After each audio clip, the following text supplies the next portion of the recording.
Funding provided by Pella Windows and Doors help bring your home to life. For more than 100 years, Pella has been dedicated to building a brighter future in Iowa communities. Pella Corporation is a proud supporter of Iowa PBS. Fareway Meat and Grocery. For more than 80 years, Fareway has been proud to be an active part of the communities we serve. Learn more at fareway.com. With our Iowa roots and Midwestern values, Farmers Mutual Hail is committed to offering innovative farm insurance for America's farmers, just as we have for 6 generations. Farmers Mutual Hail, America's crop insurance company. Musco Lighting is honored to support Iowa PBS. We're an Iowa company that lights local schools, community fields, and stadiums, arenas, and venues in more than 125 countries. While our reach is global, our commitment is local.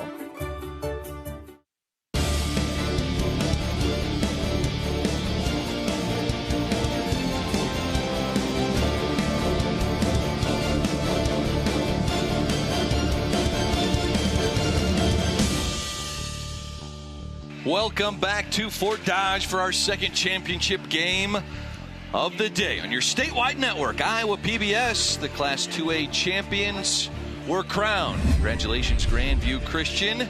And now it is time for the Class 4A matchup as the second-seeded Carlisle Wildcats, 36-6, take on the top-seeded ADM Tigers for a Class 4A state champion.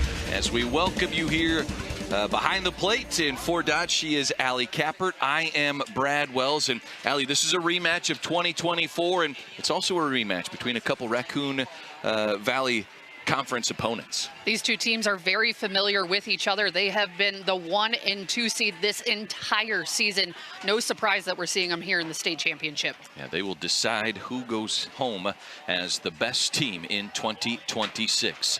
Let's learn a little more about each of these teams, and we begin with the visitors on the scoreboard and in the scoring ledger. Carlisle, about their 23rd trip to state. No strangers to the state tournament. This is a team we can expect here year after year, and I tell you what, they are no different this year. It starts with Mally Stoner in the circle. The Iowa State commit has been dealing so far this week.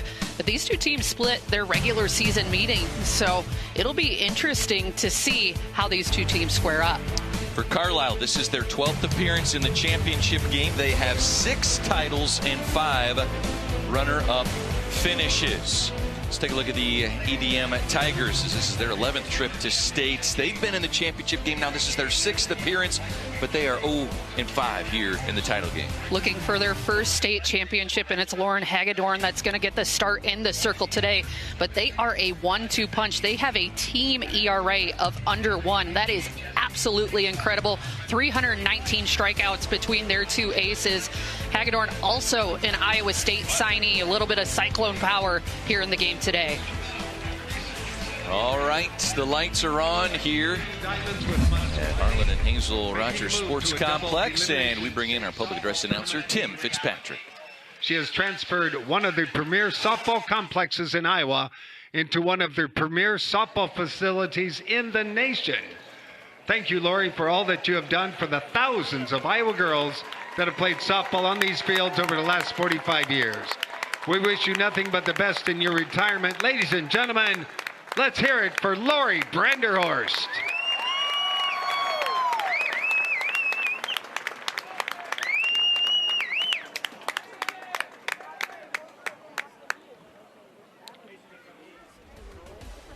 Every year, the Jack North Award, named in honor of the longtime Des Moines Register sports writer and the first IGHSAU information director, is given to the outstanding senior performer at the state basketball and softball tournaments. The softball recipient of the Jack North Award is Emma Ekoff of Pella High School.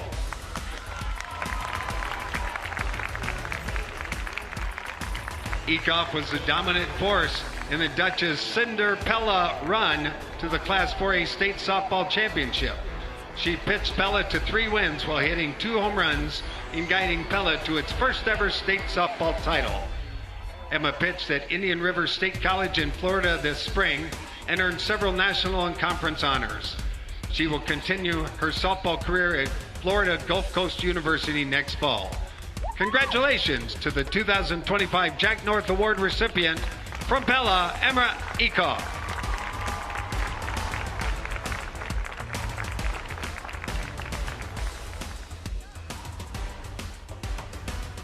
The NFOA and NFHS honors officials each year in every state in each sport. The recipient of the Softball Official of the Year is Deidre Moore of Dunbar. Deidre says she was destined to be an official, attending her first softball game at 2 days old. The daughter of official Dave Moore, she became her dad's officiating partner in softball in 2014. She has been a state tournament umpire several times and also serves as an umpire mentor and evaluator. In addition to officiating softball, Deidre also officiates volleyball and basketball. Congratulations to the 2026 NFOA Iowa Softball Official of the Year, Deidre Moore.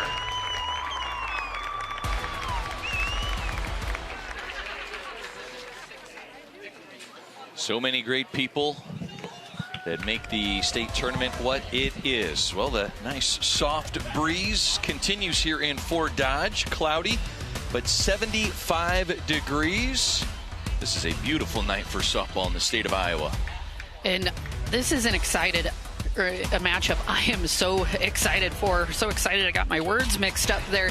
These two teams have squared off several times throughout this season, but over the past few seasons, and it all comes down to this. Lauren Hagedorn versus Mally Stoner in the circle.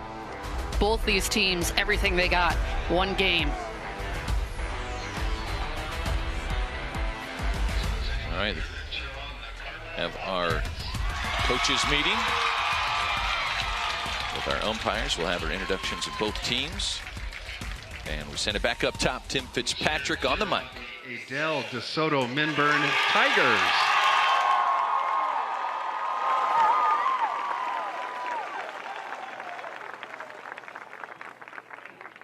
Okay, just checking. You were a little bit quiet.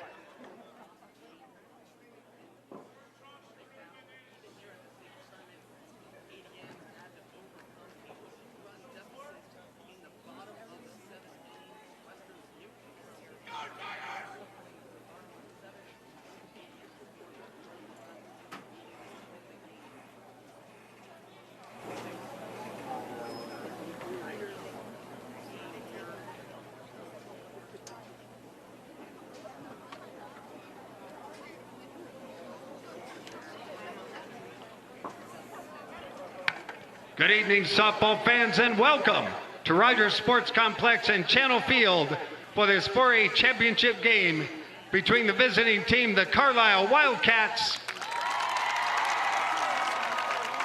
and the home team, the ADM Tigers. Now it's time to meet our teams. First of all, for the Carlisle Wildcats, here are your non-starters. 00, Peyton Fogel. Number 1, Courtney Hoffman. Number 7, Leighton Freeman. Number 9, Aaliyah Garcia. Number 14, Lacey Beller. Number 15, Margaret Tice. Number 17, Serenity Rivas.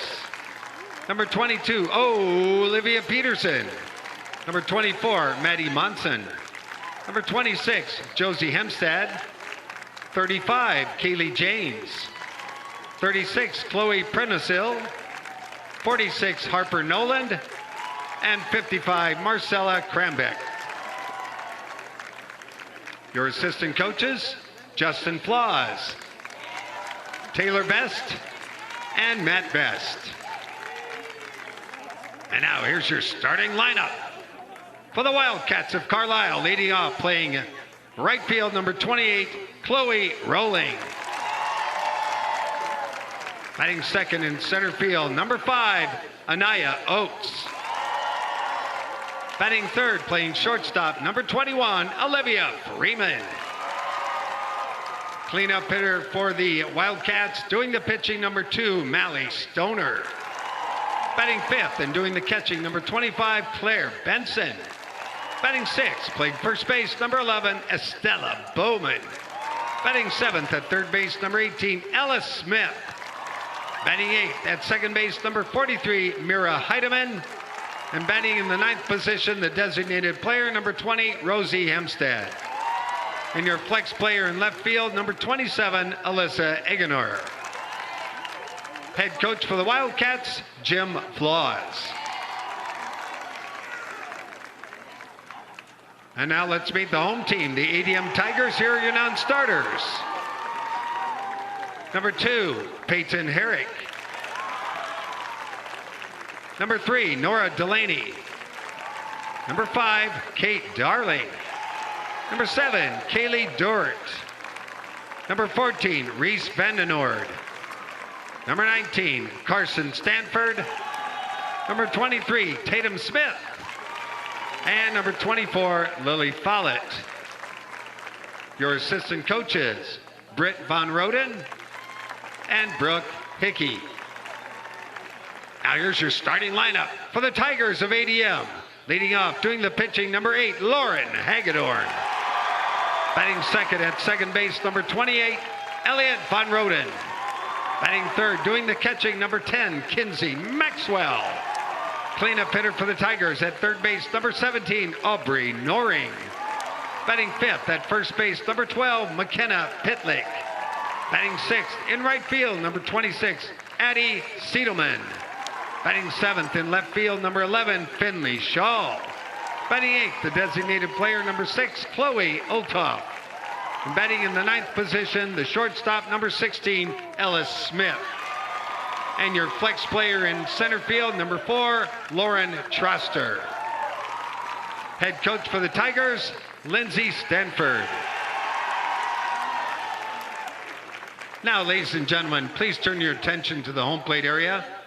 The umpires assigned to this championship game by the Iowa Girls High School Athletic Union. At first base, Mike Lang. At third base, Cam Cooksey. And calling the balls and strikes this evening, Mr. Mark Amadeo. All right, who's ready to win a state championship?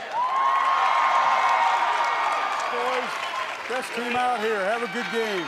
See you at the end. All right, we're ready to hit the dirt and decide a 4A state champion here in 2026. As the ADM Tigers will be on defense to begin, with Shaw, the junior, in left, Troster, a senior, in center field, Siedelman, a sophomore, in right. Left side of the infield, Noreen and Smith, both sophomores. Von Roden at second is a sophomore. At first base, McKenna Pitlick, a junior. Kinsey Maxwell, a junior catcher.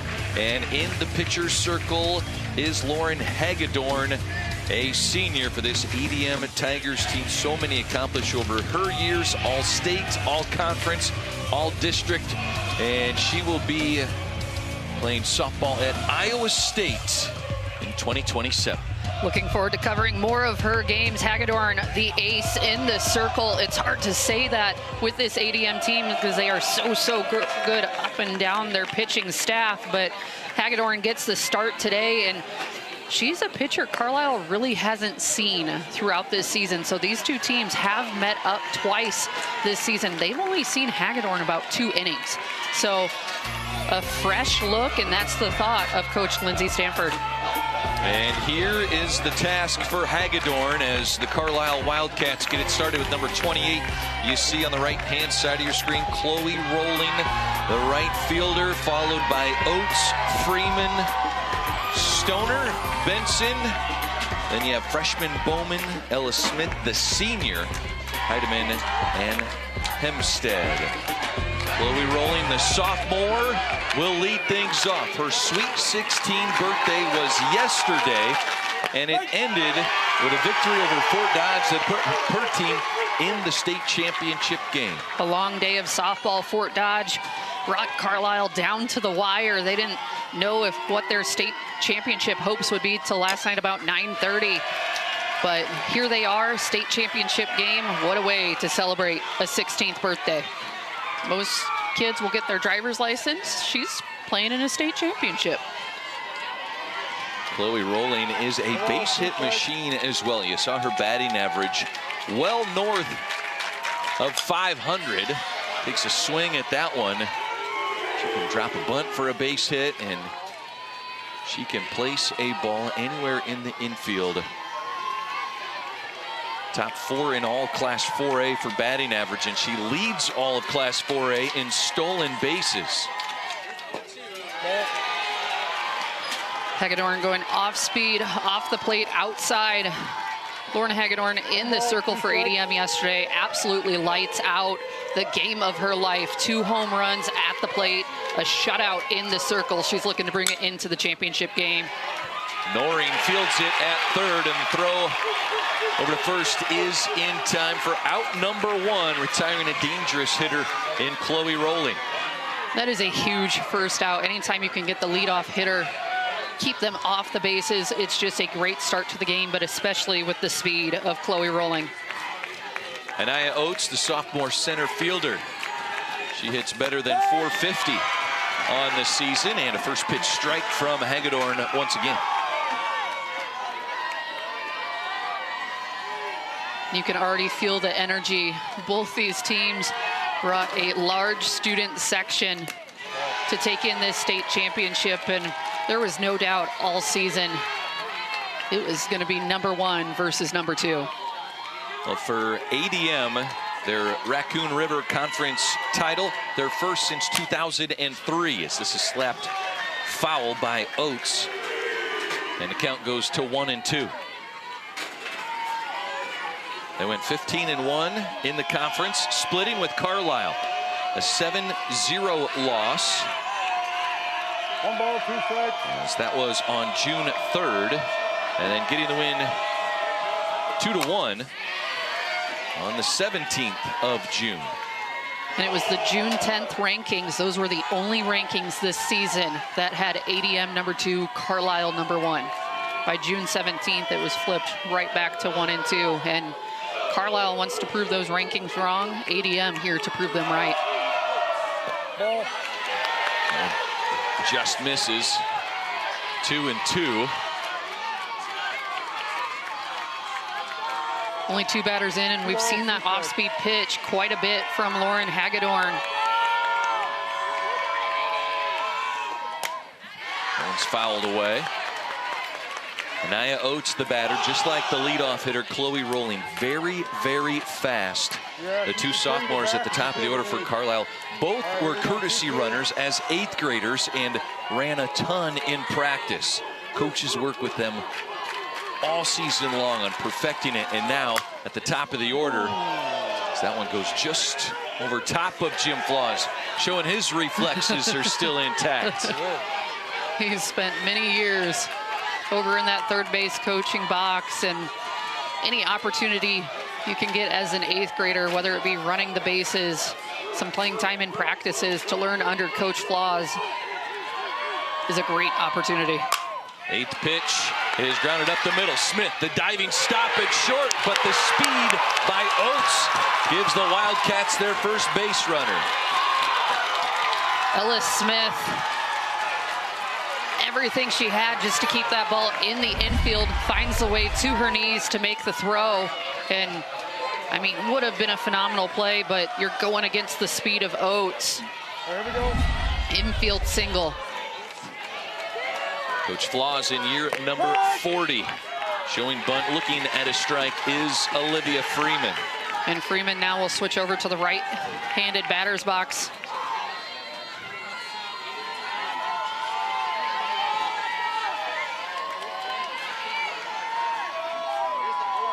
There's the 0-1. Bunt rolls foul. Now no balls, 2 strikes. How about that? Switches over to the right-hand side and still goes for the bunt. And top half of the first, for those of you who are new to watching Carlisle softball, does not matter where the foul ball goes. They are going to run it out to first. On our way down to second, Oates will get in without a slide, a stolen base. As Kinsey Maxwell unable to get it out of her glove cleanly. 1 ball, 2 strikes, 1-2. And a good job by Lauren Hagedorn in the circle to snatch that throw, just not in time. Hagedorn with the opportunity to cut it off, limit any damage. Now the 1-2 to Freeman. Just misses up. Count goes 2-2. Really competitive pitch by Hagedorn. Did miss just above the zone, but I like the location. This one inside on Freeman, fouled away. It's going to be another 2-2 coming. All right. Hagedorn checking on her catcher, Kinsey Maxwell. 2 balls, 2 strikes. Maxwell caught almost every game this season for the Tigers. 2-2, and Maxwell unable to hold on to it. We'll do it again as Freeman got just enough of it. That's 2 in a row right back at Maxwell. All good. Taking a beating here in the first inning.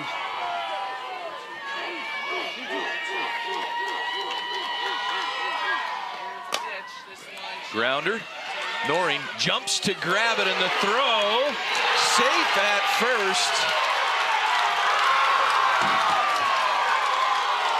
As Pitlick's foot may have came up off the base. Freeman safe at first, and Oates goes to third.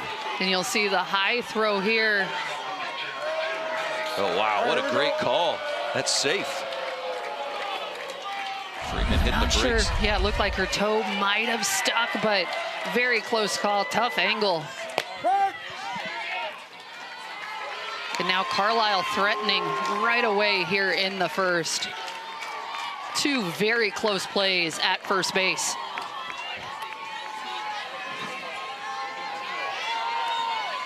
Go ahead on that one. That was pretty close to. I think if she catches it with her foot on the base, Yeah, and may have gotten her out, so and she made could the maybe catch. call it Yeah. an error. But maybe the throw that goes high, it's a tough one. We'll wait for the official scorebook to weigh in on that one. No balls, 2 strikes on Stoner here.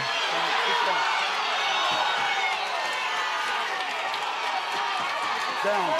Freeman at second base, and Maxwell now asking where that one was at as it dropped off the table, missed low. 1 ball, 2 strikes. Mallie Stoner, the senior, headed to Iowa State to play softball. Popped up, this stays in the infield, and Noreen comes up to make the catch for out number 2. Excited for that matchup as this game continues. Just 2 future teammates. Conference. Both will play for the same team. Both will play the same position. So will compete on and off the field. Back to Freeman's at-bat. Looks like they did rule that a hit, an infield hit. So 2 hits for Carlisle here in the first inning.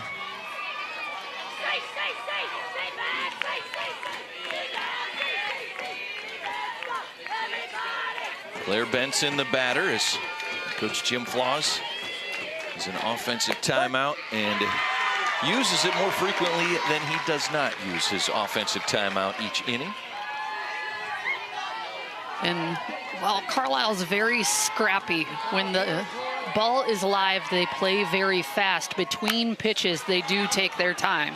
That just goes foul down that left field line. Benson, a nice line drive, but Oates goes back to third. Freeman goes back to second.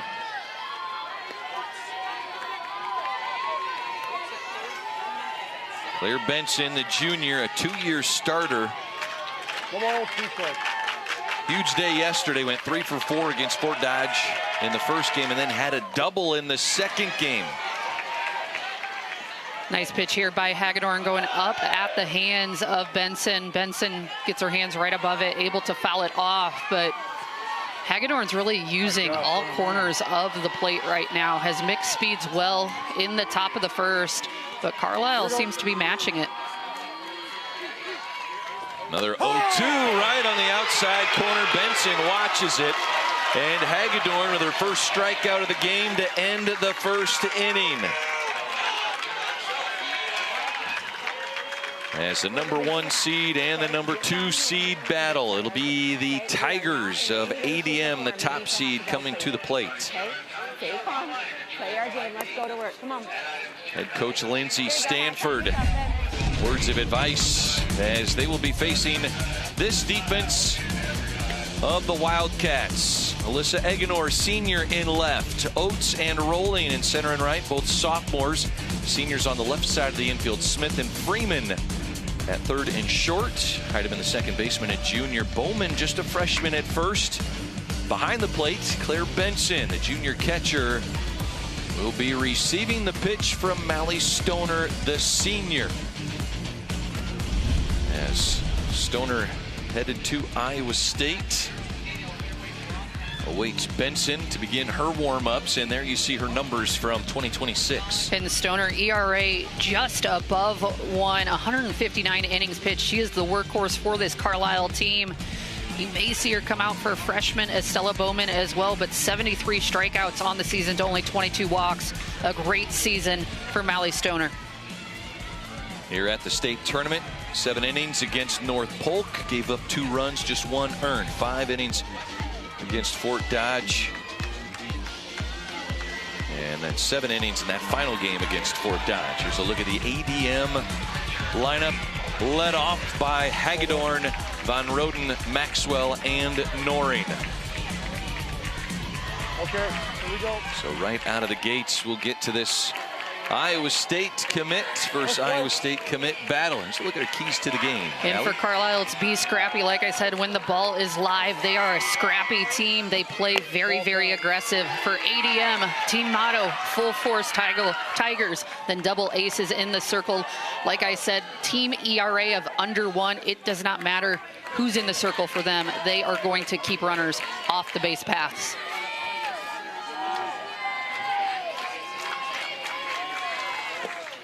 Lauren Hagedorn, a good eye at the plate. And in her week here at the state tournament, she was 2 for 3. Monday's win over Burlington, 1 for 3 against Western Dubuque, and 2 for 4 with 2 home runs against Western Dubuque.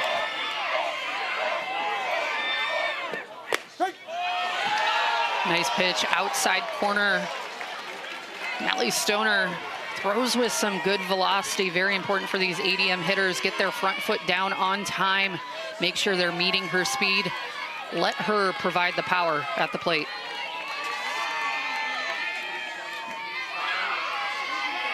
Here is the 2-1 pitch. Grounded to the shortstop, right through the legs of Olivia Freeman. Rolls all the way to the wall. And Hagedorn into second base. And that one would have been a tough play over at shortstop for Olivia Freeman. Her glove just unable to get down to it, and Hagedorn absolutely smoked that ball. You'll see rolls all the way to the fence. An air charge to Olivia Freeman. Okay, here we go. And Elliot Van Roden to the plate with Hagedorn at second base. Van Roden, a hit in each game at the state tournament thus far. Just to put a bunt down, it goes foul. Playbook open here for head coach Lindsay Stanford with Van Roden, the slapper. Obviously, the main goal of this at bat is move that runner over to third base. Hagedorn runs her own bases.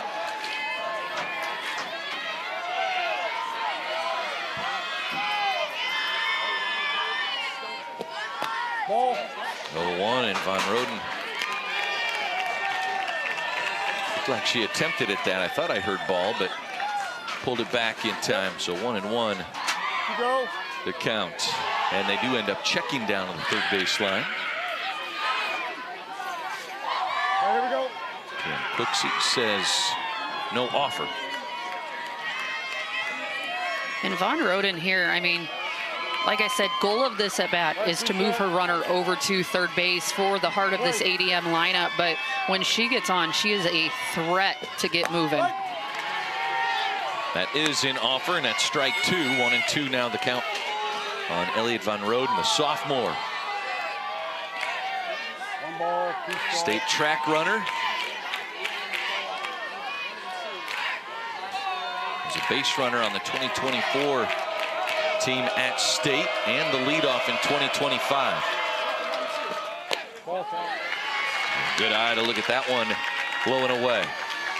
And Mally Stoner trying to stay competitive on that low outside corner. Misses by about a ball too much, unable to get the chase.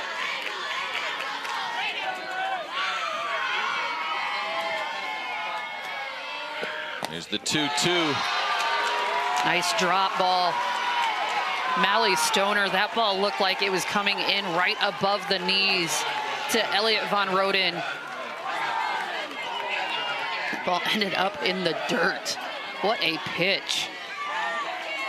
Both pitchers with a strikeout in this first inning. Kinsey Maxwell will be the batter for ADM. Strong left power hitter.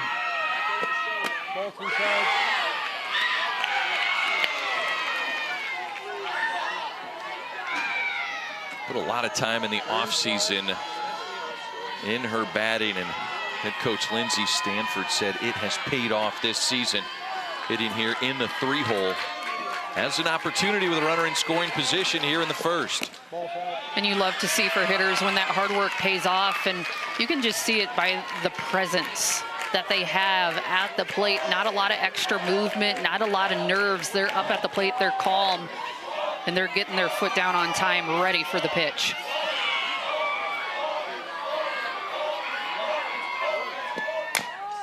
.2-0 grounded and almost in the spot of a beautiful bunt, but umpires are blowing it dead as it's off the foot of Maxwell.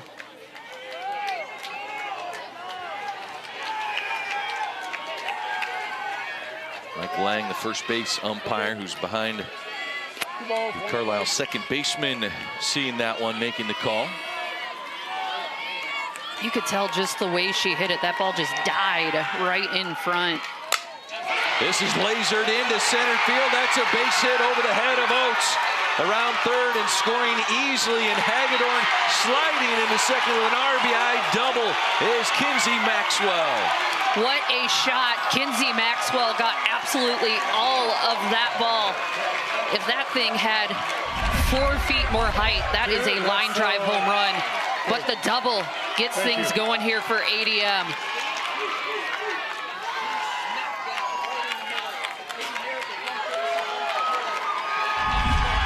And deep in that count, Mally Stoner just gave too much plate to Kinsey Maxwell. We talked about the work she did in the offseason, and it's paying off in the state championship. All right, here we go. Pinch runner at second is Peyton Herrick, sophomore. And so Aubrey Noring, the hitter, and ADM on the board. And Noring looks at a first pitch strike from Stoner. And Stoner, 7 innings against North Polk, 5 innings against Fort Dodge on Tuesday. Then on Wednesday, Carlisle faced Fort Dodge twice and pitched 1 2/3 innings in the first game. Gave up 4 runs, 2 of them earned in that first game of the day. Then 7 innings in the second game, a 3-hit shutout to put the Dodgers team in the stands here at the state tournament instead of on their home field. Fort Dodge really made Carlisle work to get to this championship game. Carlisle played 4 games. They played Fort Dodge 3 times. Yeah. And Fort Dodge gave them a fight in every single one of those games. So these pitchers have thrown quite a bit of pitches to get here this game. And something to note, they were in the last game last night. So, I mean, they didn't wrap up till about 9:30. 9:30, yeah. Yeah, you were here. You experienced it. So I was here watching it, and it was a late evening. And tell you what, 2-0 was the final in that last game, but 8-3 was the score on Tuesday, and in the first game of Wednesday, 7-3 was the score. Here's a grounder to the right side, fielded by Bowman. And steps on first to retire Noring, and that's 2 outs. Advancing to third is Herrick. And Noring there getting the job done, placing that ball over on the right side, allowing her runner to advance to third. Well played by Bowman at first base. Sometimes that's tough as a first baseman. You get that ball with the wicked spin. Got to make sure you go down with 2 hands. McKenna Pitlick, first pitch fouled straight back.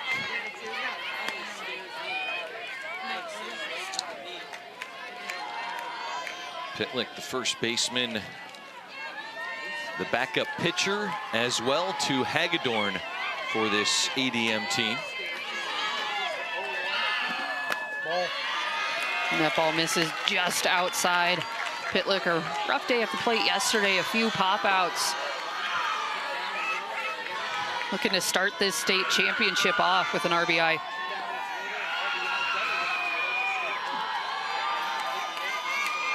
Stoner delivers the 1-1. This is popped up, shallow center, deep infield, and oh, a collision. Freeman, did she hold on to it? She did not, and she went down hard, and she is grabbing her knee.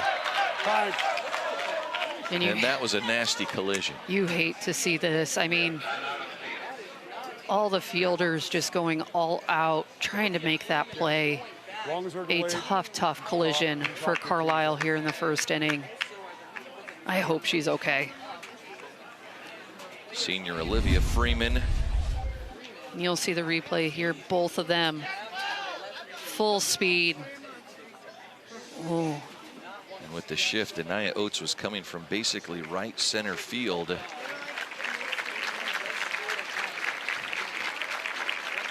And she's being helped off the field right now and not putting any pressure on that left leg. Olivia Freeman, a senior for this Carlisle squad, a leader on this Carlisle squad, and her coaches are going to help her off the field here. I hate to see a senior season end that way, and just to put it all out on this field for her team. An incredible athlete, incredible teammate. And I hope Carlisle can rally around her here. And Coach Jim Flaws and assistant coach Justin Flaws helping her out. Justin, the nephew of head coach Jim Flaws. Justin, the head basketball coach. Won a girls state basketball title at Carlisle this March. And running out for Carlisle is number 9, Aaliyah Garcia. And she's going to head into the shortstop position. 9 for 21 straight up. You could feel just all the energy in this entire complex, both on the ADM sideline and the Carlisle sideline. Went absolutely silent after that injury. The mutual respect. Nobody wants to see that happen.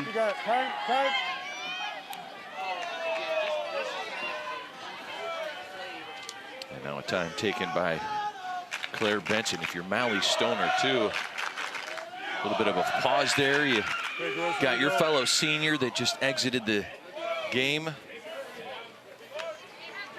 Let's see how Stoner responds.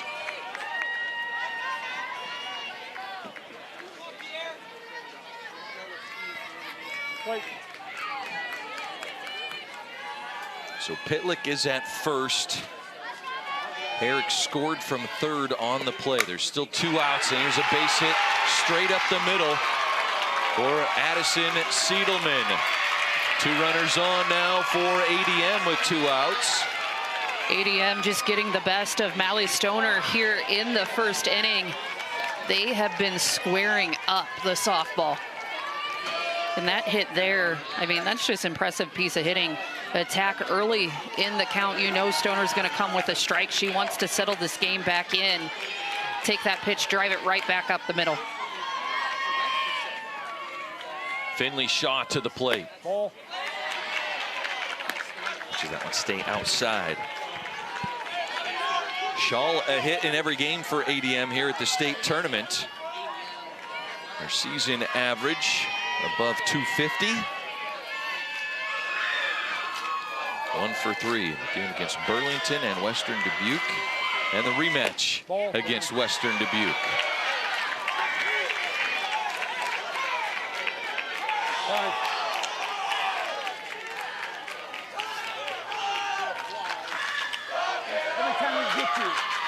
Two balls, no strikes is the count. Timeout with Coach Flaws. What do you do with it? What do we do with it? Guys, just throw another strike? Yeah. Okay, this timeout's for us. Get an out right here, okay? Let's go. Come on, let's go. Let's go. Let's go.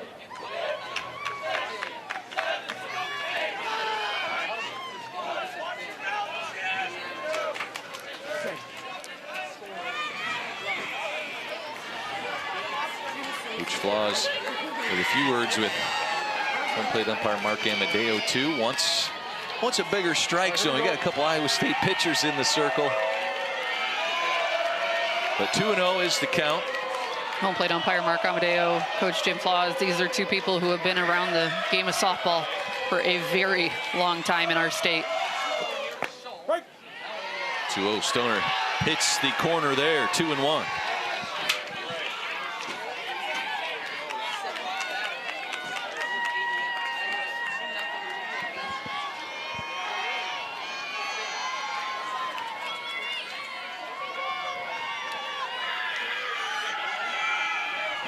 Here's the 2-1, grounder left side. Coming up to field it is Garcia off of her glove. No interference from the base runner, and Shaw is aboard. And Finley Shaw hit that ball just chopped straight into the dirt. And Garcia looking for the interference call, does not get the call. Everyone's safe.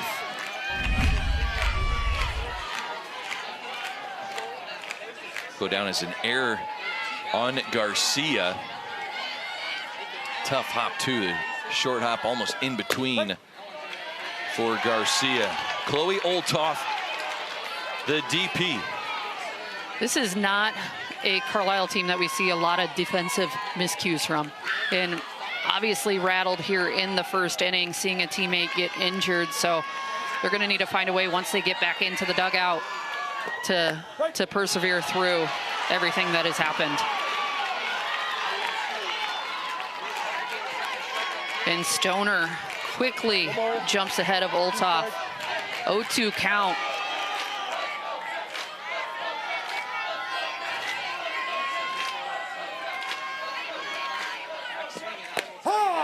And looking at strike 3 is Olthoff.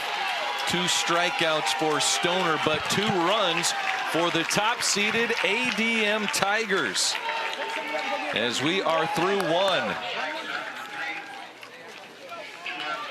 All right, well, there have been significant changes here to the Iowa Girls State High School Softball Tournament this year. We have our own Iowa PBS Paul Yeager break it down with the details. This year, the Girls State Softball Tournament adopted a hybrid double elimination format leading up to the title game. In round 1, 8 teams play. In round 2, the winners from round 1 play each other while the losers do the same. Round 3 sees the loser between the round 2 winners play the winner of the round 1 losers who battled it out in round 2. In round 4, the winner of the round 2's winning teams takes on the winner of round 3, but if the round 2 winner loses and both teams have 1 loss, the same teams play again in round 5 to determine who goes to the class title game. However, if they win, round 5 is not necessary, and they automatically advance to the championship, where the winner takes all. All right, and here in the Class 4A field, Allie, we saw one team win their first 3 games, and we saw Carlisle have to win that if necessary. Winner moves on game against Fort Dodge, and it's the top 2 seeds that line up here in Class 4A.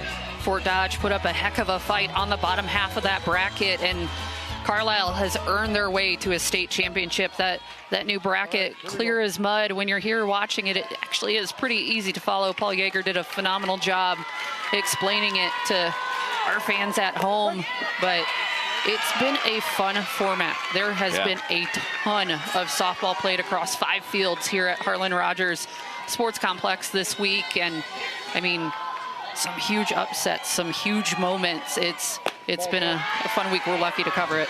Some people were wondering, oh, will we ever have that underdog story? Last year in the 4A title game, Pella won it all as an 8 seed. In the 1A championship game, as our coverage continues tomorrow, an 8 seed advancing on as Edgewood Colesburg will take on defending champ Clarksville. That starts our coverage at 2:30. Pop out to first baseman Pitlick for out number 1. Retires Estella Bowman. In that 2A game we just watched, Grandview Christian was the 1 seed. Yes. But they did drop their first game of the tournament on Monday.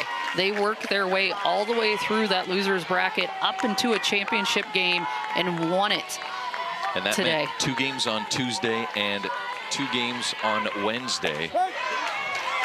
And if you're in the bottom half of the bracket, if you lost that first game, you had to win 1 game Tuesday and then 3 games on Wednesday. A lot of softball played by the Grandview Christian Thunder. Ellis Smith, a 2-0 pitch, fouls that one straight back. Facing Hagedorn. Ellis Smith, a senior for this Carlisle Wildcats team. She'll continue playing softball next season at Wartburg College. It's the welcoming environment. She said there have been so many current Wartburg players that have come up to me and talked to me and congratulated me. It's been so welcoming, she said. It's how you know you're going to a great program. It's the people who are involved in that program that can make it so great. And I mean, that's a really nice feeling. You're coming in as a freshman, you're nervous, getting to know some of those teammates and coaches here at the state tournament helps ease a little bit of those nerves as you transition on to college. Smith, part of Carlisle's state championship basketball team from March. Here's the 1-2, fouls that one straight back.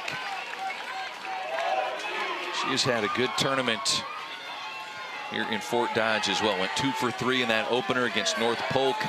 A home run that Tim Fitzpatrick, our public address announcer, said he measured it at 260 feet. Ooh.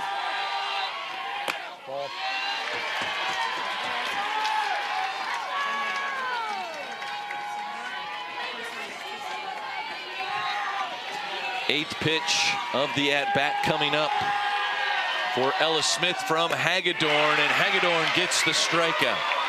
What a pitch, Lauren Hagedorn going low inside. We have the best vantage point right here behind home plate, and that ball fell off the table coming inside. Nice pitch by Hagedorn. Second strikeout of the game for Hagedorn, and Mira Heidemann comes to the plate here in the state championship game for softball, also on that state championship basketball team. She went 1 for 3 yesterday in both games against Fort Dodge from this 8th spot. Fouls the 0-1 away. So now no balls, 2 strikes from Hagedorn. Hagedorn, almost every hitter right now is getting ahead. 0-2 counts, 1-2 counts. She wants to be ahead in the count so she can throw the movement.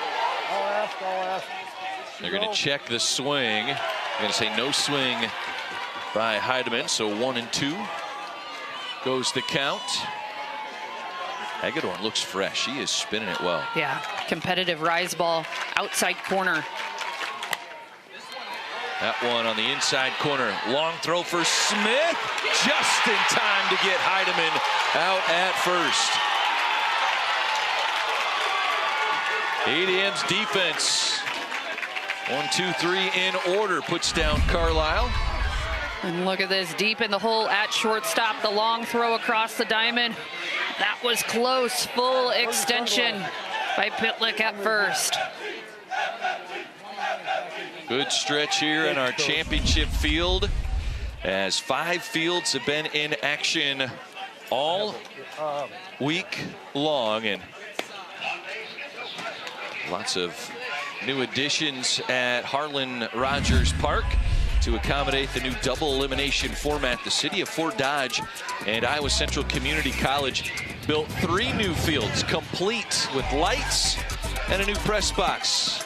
Now we wanted to see for ourselves, Allie, so we wanted to see what they look like from the air. Fortunately, across the street, the Fort Dodge Airport. Why don't we send up one of our videographers to give us an aerial view. Fort Dodge's commitment to the tournament led to a 20-year extension between the IGHSAU and Rogers Park. And it ensures Rogers Park will be the home of the state softball tournament for another 20 years.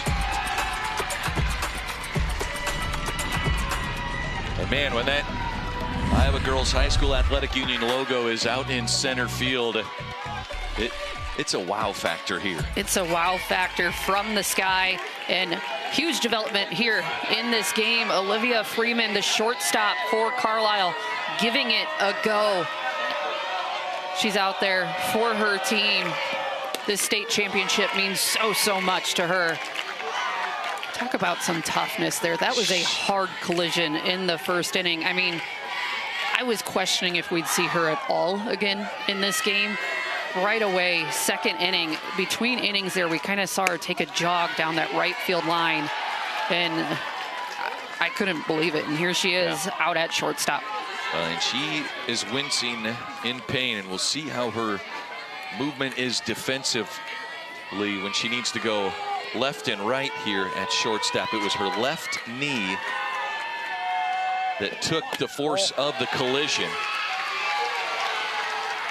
Ellis Smith is the batter. 2 balls and a strike. Stoner in the circle, 2 strikeouts in the first inning, but ADM got 2 runs on 3 hits and 2 Carlisle errors. And when Mallie Stoner goes to that drop ball, that is the pitch she's getting these ADM hitters to chase out of the zone. I'd like to see more and more of that pitch throughout this game. There's the 2-2 grounder up the middle. Heidemann from the second baseman spot. Quick throw over to first, and just in time. I do not envy the job of the umpires today. Several out calls over at first base have been so close, and you'll see this one here. Ellis Smith hustling down, but a nice play over at second, getting the out with the extension from Bowman. Infielders do not have a lot of time against this ADM lineup or the Carlisle batting lineup. Top of the order, Lauren Hagedorn comes to the plate. First batter in the bottom of the first inning. She hit a laser grounder to the left center fence that went under the legs of Olivia Freeman, the senior shortstop. And Hagedorn yesterday, 2 home runs that, I mean, cleared the fence by a mile. 2 2-run shots helped her cause in the circle. She's probably the most dangerous bat on this ADM lineup, as well as a definite threat in the circle as well. It's the 1-1, and Stoner hits the inside corner.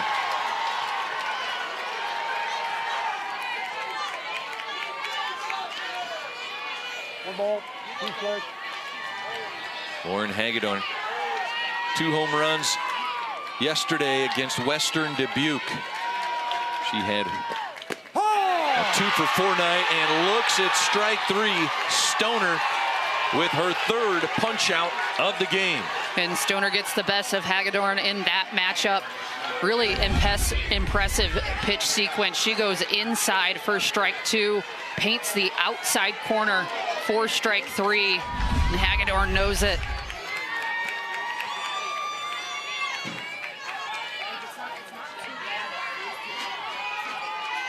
Elliot Van Roden Ball 3 side. takes a pitch inside for ball 1. Van Roden struck out in her first at-bat, but her bat has been red hot. Multiple hits against Western Dubuque Tuesday and again against Western Dubuque in the Wednesday 7-0 win. For ADM, a 10-1 win over Burlington. Got the tournament started on Monday. Then a 6-5 nail-biter against Western Dubuque on Tuesday.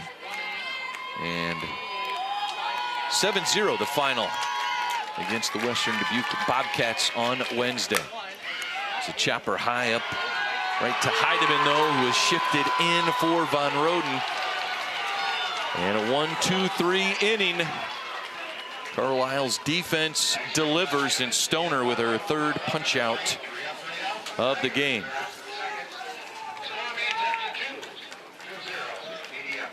So ADM with a 2-0 lead, and Lauren Hagedorn will head back to the pitcher's circle. We still got 5 innings. Hagedorn has faced 8 batters, and she has thrown first pitch strike to all 8 batters, and she has had an 0-2 count 6 times.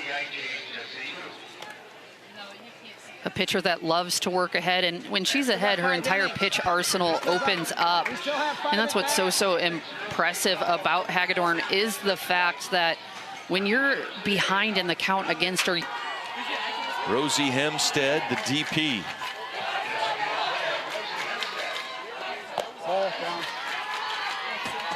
Hempstead has a batting average better than .450. Yeah, .465 this season. 3 RBIs against Fort Dodge. Against North Polk, she had a double in the 7th inning that produced the winning run for the Wildcats. Nice upward movement on that pitch by Hagedorn. Lost the grip, but the velocity was definitely there on that pitch.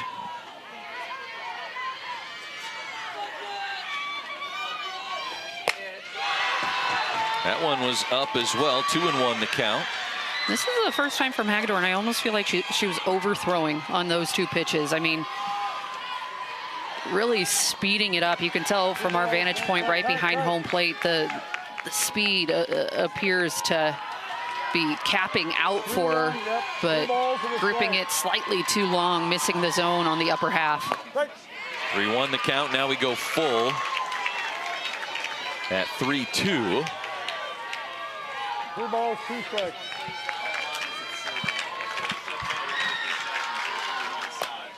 This one's fouled away. Carlisle's Coach Flaws won his 1,300th game earlier this season. Celebrated with a cake. No better way to celebrate. It's the only way to celebrate, Only way. right? Especially if you like cake. Nice fouls that away. Nice off-speed pitch by Hagedorn. Full count, not scared to throw it, attack the zone with it. And I mean, Hempstead here has seen a ton of pitches in this at-bat. Hagedorn not used to having to battle with the hitters this much. This will be the 8th pitch of this at-bat, and it's a ball, and Hempstead is aboard. As we roll over to the top of the order here in the 3rd inning, Chloe Rowling comes to the plate. That was a well-earned walk for Rosie Hempstead to turn it over to the top of this Carlisle lineup.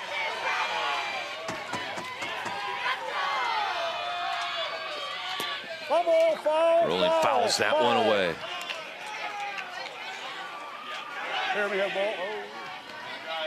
That one right back at Kinsey Maxwell behind the plate. It was this top part of the Carlisle lineup in the 1st inning. That was coming right back at her as well. And Hempstead speed on the bases.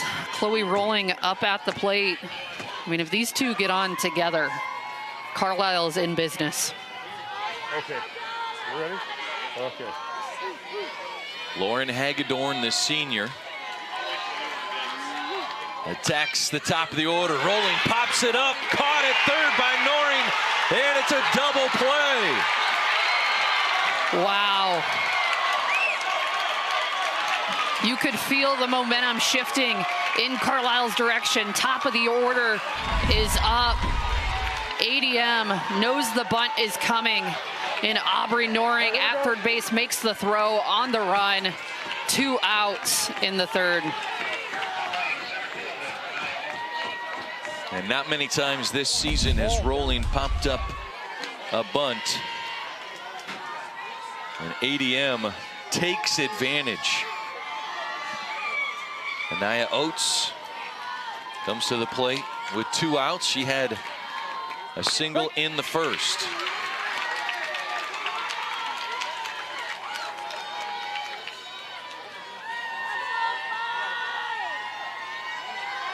Oates, a high school wrestler, made it to the state tournament this year.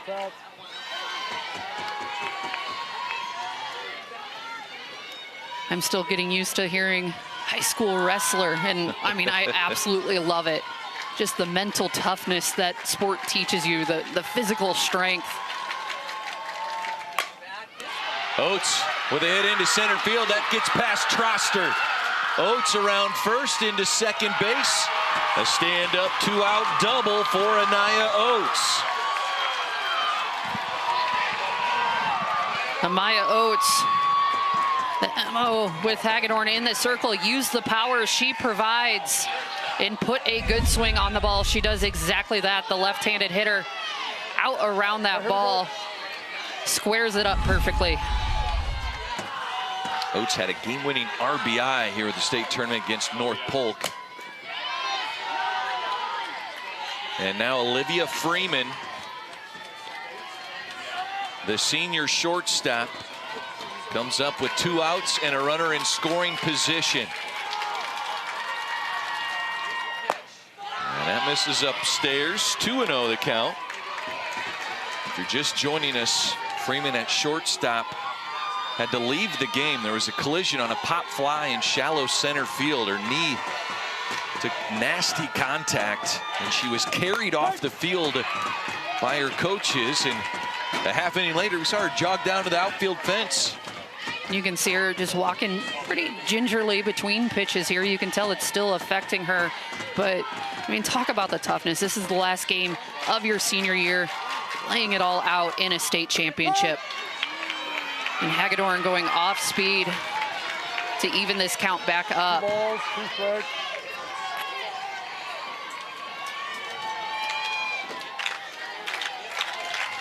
There's the 2-2. Holds off, trying to take third base and get it in there safely is Oates. And for ADM, they were actually lucky Oates slid the way she did, because that ball bounced up into Oates' chest. That kept the ball in front of third base here. If Oates doesn't knock this down as the runner, she's scoring. Trickles into left field, and Oates scores. Here's Freeman, grounder. Oh, the leaping grab by Noring, and the throw across the diamond keeps Carlisle scoreless. Wow.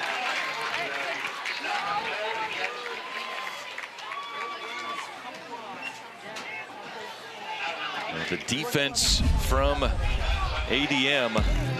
They'll have to try and create some offense. Now let's take a look at Carlisle senior Mally Stoner, the future Cyclone.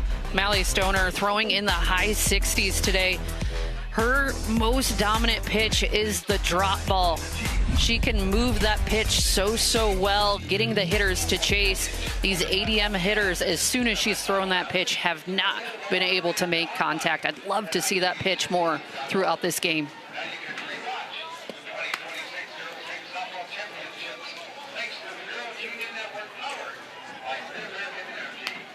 For Stoner, the All-State pitcher, state champion in softball and basketball, grew up an Iowa State fan. And this season, Allie, how about the school record for the fewest walks in a season? Just 6 walks coming into the state tournament. I believe by my count added just one more all week long. Incredible. I mean, just attacking the zone. And the thing is, it's not that she's thrown strikes every single pitch. It's right. There's throwing strikes, and then there's producing strikes and creating strikes. Her ability to throw it outside the zone and still create strikes is what makes her so impressive in the circle. There's 6 walks, part of 522 at-bats. ADM leads things off with the 3, 4, 5 spots coming to the plate, starting with Kinsey Maxwell. A one-out double that scored the first run of the game for the Tigers. Ball's up. Good take there by Maxwell.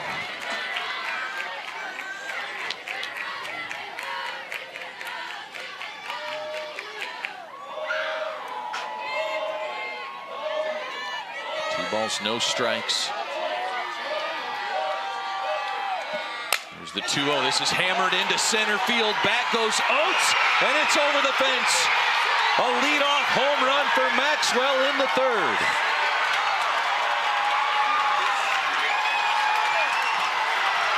Kinsey Maxwell had us all holding our breath on that one off the bat. It was trailing towards left field, had a spin on it. Goes right over the wall to extend the ADM lead.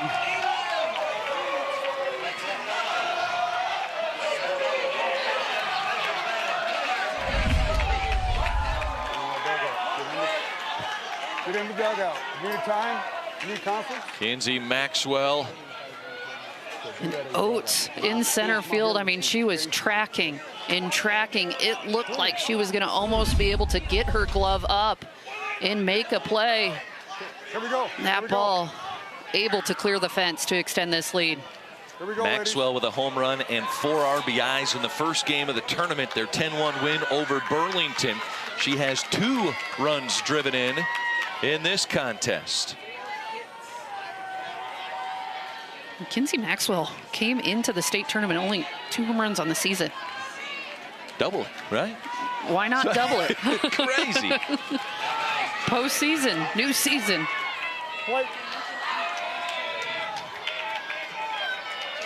Aubrey Noring comes to the plate. ADM now working with a 3-run lead after the homer by Maxwell. First pitch strike from Stoner.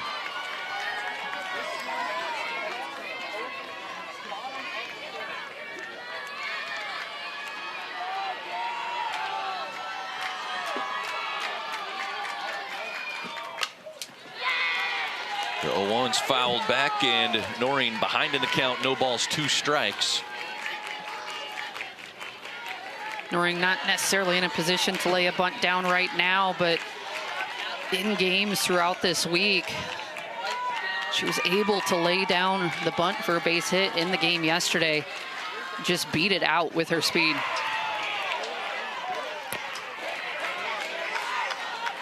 Noreen ran the bases back in 2024 when ADM made it to the state championship game. Jumped into the 3rd base and DP spot in 2025. Had a knee injury at the beginning of 2025. Got her off to a slower start, but here in 2026, she is a solid force, and the play made by Heidemann at second base, flipping to Bowman at first. Heidemann did a really nice job there, knocking that ball down, keeping it in front to make the easy throw over to Bowman at first. Kind of the perk of playing the right side of the infield. Number 1 job, just keep that ball in front. You have time to make the throw. McKenna Pitlick, the batter for the Tigers. First pitch, grounder to Freeman, testing the knee for the first time. The throw across the diamond is in time. And there's 2 away. It was Pitlick who was at the plate on the pop-up that Freeman was injured on. And great to see, I mean, Freeman did that look like no injury present. So very good to see her field that so cleanly and make the throw across the diamond. Side shuffling for the first time. Addison Siedelman, the batter. This is popped up on the first pitch, giving chase as Bowman, the first baseman. It's out of play by 10 feet.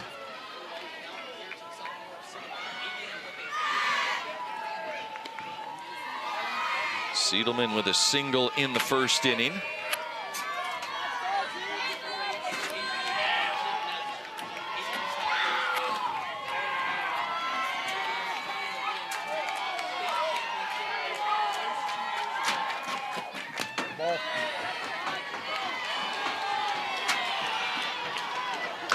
Stoner goes outside, 1-1 the count. And you see Aaron Gerlich, Executive Director of the Iowa Girls High School Athletic Union, looking for Mama Maxwell, I believe. Really neat thing they do here at the state tournament, just like the College World Series.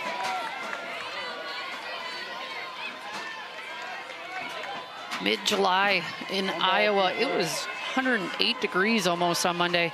Yeah. Crowds out there in sweatshirts now. Starting to cool off. Here's the 1-2. That one's down in the dirt. And it's 2-2. 1 run in, 2 outs, nobody on here in the third for the ADM Tigers. The top seed with a 3-run lead. Kinsey Maxwell delivered the home run ball over the center field fence. And Gerlich delivered it in Stoner. To the proud parents. Ahead in the count, trying to work low in the zone. That is where she sees a ton of her success. And when she stays down in the zone like that, if the hitter is making contact, it's going to be a ground ball. There's another 2-2.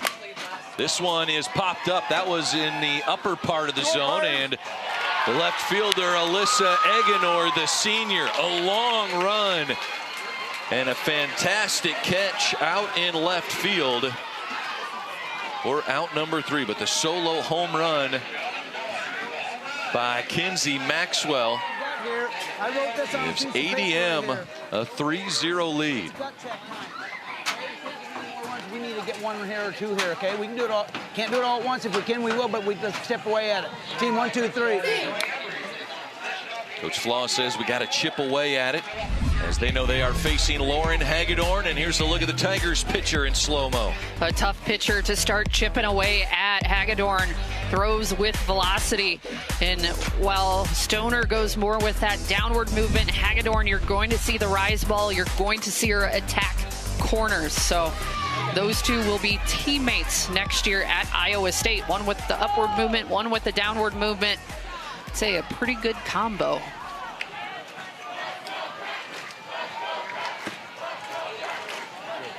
Look at that. Just a beautiful night here in Fort Dodge. You see the sweatshirts are out. A nice cool evening here.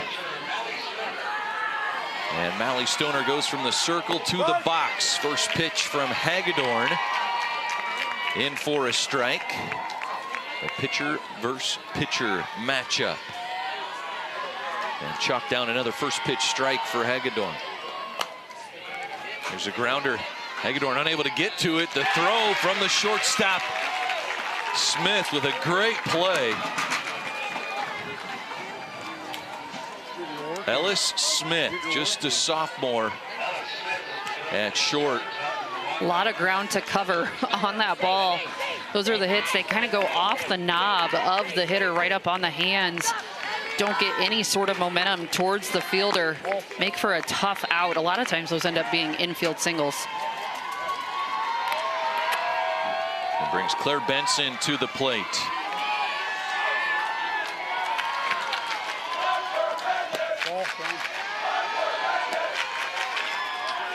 Two and 0 the count.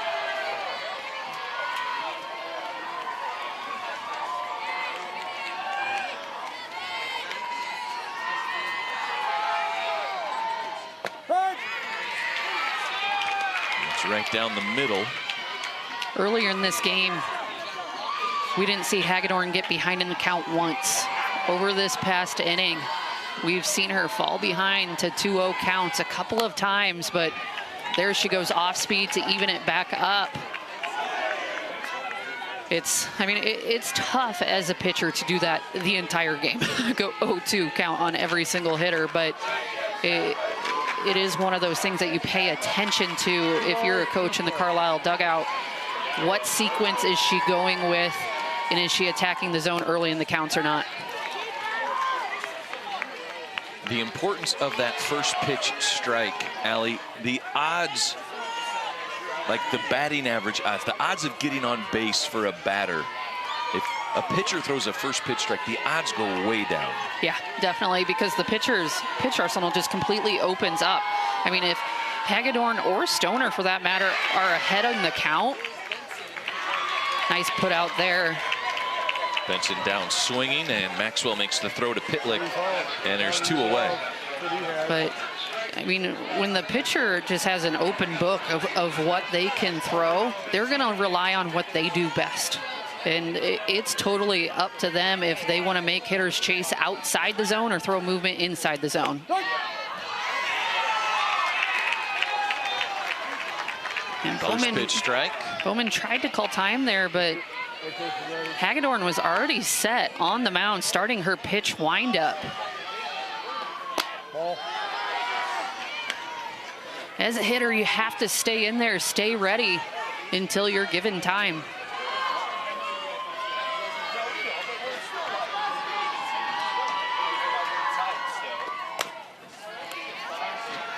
Grounder to Hagedorn, to throw to first. And it's 3 up, 3 down here in the 4th inning. As ADM will be coming to the plate here. And a couple quick words with Coach Flaws and our home plate umpire.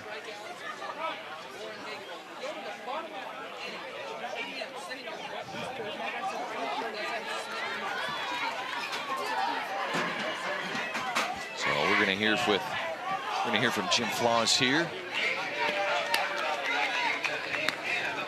Carlisle trailing 3-0, but Mally Stoner looking good in the circle. Coach, down 3, but defensively, how has Mally settled in here these last couple innings? Well, we made a couple mistakes and gave them a couple runs there, and thank goodness our shortstop's back. We can't afford to lose her. We've been down 3 runs before. We have to fight back. They're a good team. We can't give them too many more runs. And offensively, what are you going to look to do against Hagedorn? What adjustments need to be made? Well, I think we're going to have to start attacking that first pitch instead of waiting on it. Instead of waiting on it, we're going to have to attack it. All right, Coach, thanks a lot. Good luck. Thank you very much. Head coach Jim Flaws, year number 40 at Carlisle. The Wildcats in their 23rd appearance at state, their 7th in the last 8 years. They were not here in 2025 after making 6 consecutive appearances, and they are looking for state title number 7. ADM looking for their first state title in school history. 7-8-9 set to face Mally Stoner and his Wildcats defense. Stoner gloves it, recollects, and gets the put out. Finley Shaw is the first out. Nice job here by Mally Stoner, sticking with this ball. She knows she has to act fast to make the throw over to Bowman at first. And I think it goes without saying just the history in this Carlisle softball program, but what's really neat to me is the amount of siblings that have played for state championships. Moms who have played for state championships under Coach Flaws, and now their daughters are playing. It is such a program that is focused so much around family. There is so much history. Anyone you talk to within that program knows someone or is related to someone who has won a state championship with Coach Flaws. Here's a grounder to Heidemann, and the throw to first is in time once again for the junior Mira Heidemann, playing a good second base today. Heidemann just holding her own over there at second. That gets Chloe Olthoff It's the 4th defensive assist for Heidemann, and Ellis Smith steps in. And a line drive right up the middle over the glove of Stoner. And a 2-out single for Smith.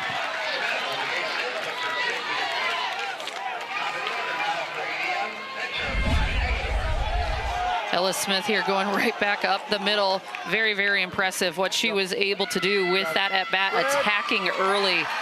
You listen to Coach Flaws talking about, you know, Carlisle needs to attack early. Exactly what ADM does. And 2 outs here, they're not taking their chances with Hagedorn. Intentionally walked. Lauren Hagedorn trots down to first base. Can you blame them? No, she reached on an air. She struck out in the 2nd inning, but there's 2 outs. So if you feel like you can generate an out. And yesterday, it was anytime it felt like Olthoff or Smith got on base, Hagedorn was hitting a 2-run shot. So Elliot Van Roden, 0 for 2, facing Stoner today. Van Roden, multiple hits in the Tuesday game and Wednesday game for the ADM Tigers. Here's the 0-1. That's fouled straight back, and it's no balls, 2 strikes.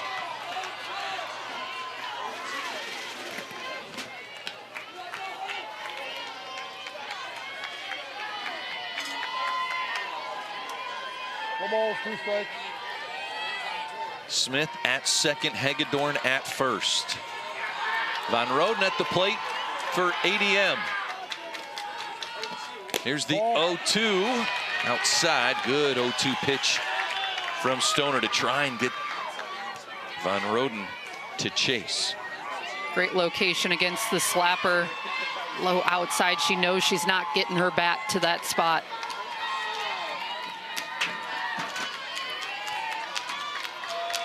All right, here we go.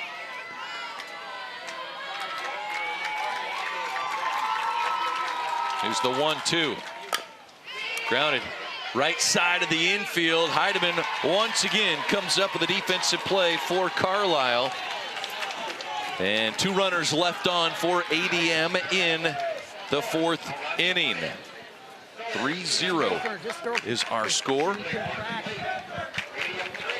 And we are joined now with ADM head coach Lindsay Stanford. Lindsay, a home run there in the 3rd inning by Maxwell and a couple of runs in the 1st inning. Offensively, what's been the approach? They're just seeing the ball well. They've been hitting the ball well all week. We're just going to continue that. And Coach Lauren in the circle has thrown lights out so far. What are you seeing from her, and what are you liking with her sequencing? Yeah, she loves this spotlight. She's ready to rock and roll. She's been here before, and we're just going to keep it going. Coach, thanks so much for joining us. Good luck. Thank you. Lindsay Stanford, year number 6 at ADM, year number 8 as a head coach, 176 victories. Currently a preschool teacher at Adele Elementary. Played high school ball at North Scott, made state both as an 8th grader and a senior. And she said the state tournament back then just felt like big time. And nowadays, she's like, it feels even more grand. She's a first-team All-American at the University of Northern Iowa and is a UNI Hall of Fame inductee. And the first pitch to Ella Smith is popped up to the second baseman, Van Roden. Coach Lindsay Stanford just becoming one of the coaching greats, and you feel like this could be the year for ADM, and it's really a testament to her coaching and what she's been able to do. They play in such a difficult conference. I mean, they're playing the best competition day in and day out, and they are beyond prepared for this moment. In the state championship game in 2017, 2018, 2024. This is a rematch of the 2024 game, and yesterday after the win, we were talking to Lindsay, and we said, all right, what's the mission this week? She said, unfinished business. Change up by Hagedorn. 1-2 now the count. You can tell this team's just playing with a fire. They know there's unfinished business, and they want to be the ones that get the job done. That's fouled straight back.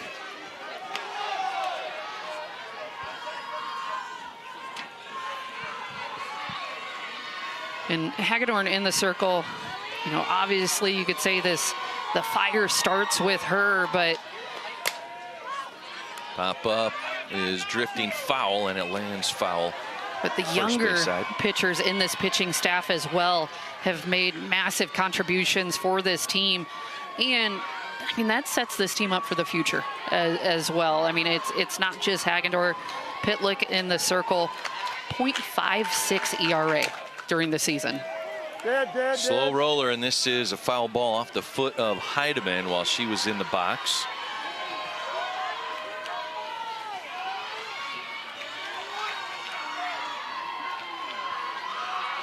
Heidemann fouling off some pitches here against Hagedorn.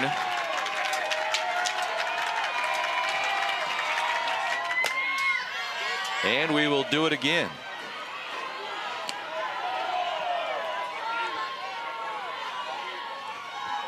And as we look up into the lights, a sprinkle here in Fort Dodge, falling. Swing and a miss, strike 3. Strikeout number 4 for Hagedorn. As it starts to rain, you have to wonder how it's going to affect the pitcher's grip. Lauren Hagedorn goes rise ball, no effect on her.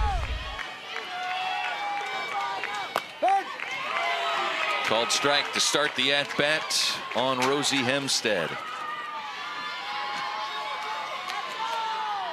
Hempstead, a sophomore. Coach Flaw says she always puts others before herself. Hagedorn now just painting the corners.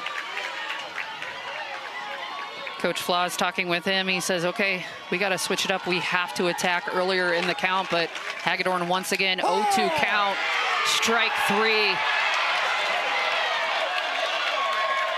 2 strikeouts in the 5th. That's 5 on the game for Lauren Hagedorn. The ADM Tigers feeling good. He might be pumping some, okay? If you see that, go to work, okay? I want 10 after this. Let's go. Let's go!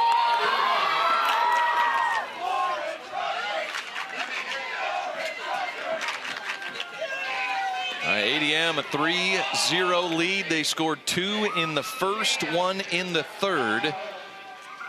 Buy me some peanuts and let's listen in to the 5th inning stretch. I don't care if I ever get back for it's root for the. If they don't win, it's a shame, for it's 3 strikes, you're out at the whole ball game.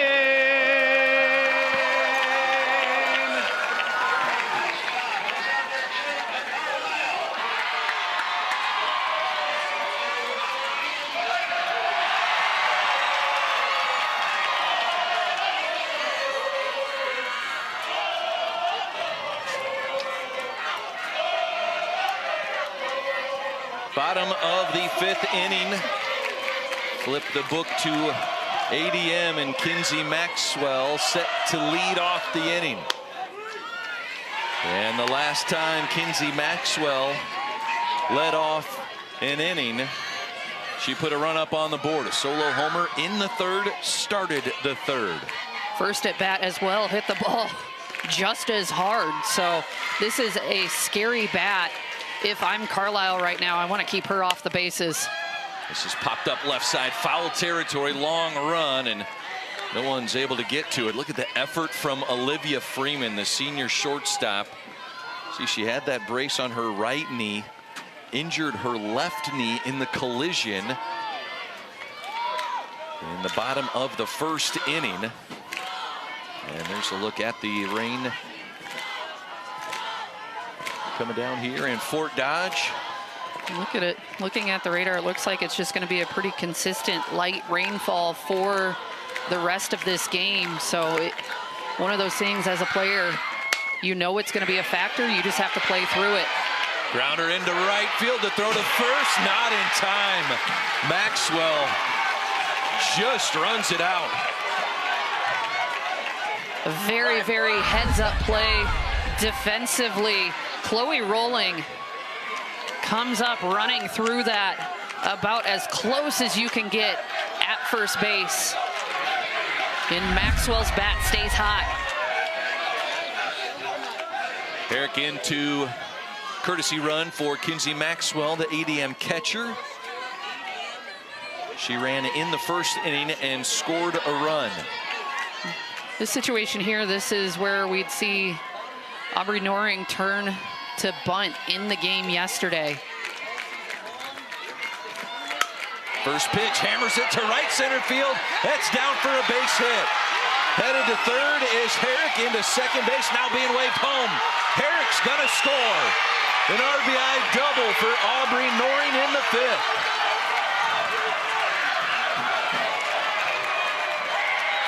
Check this out. First pitch of the at-bat. Aubrey Noring knows exactly what's coming.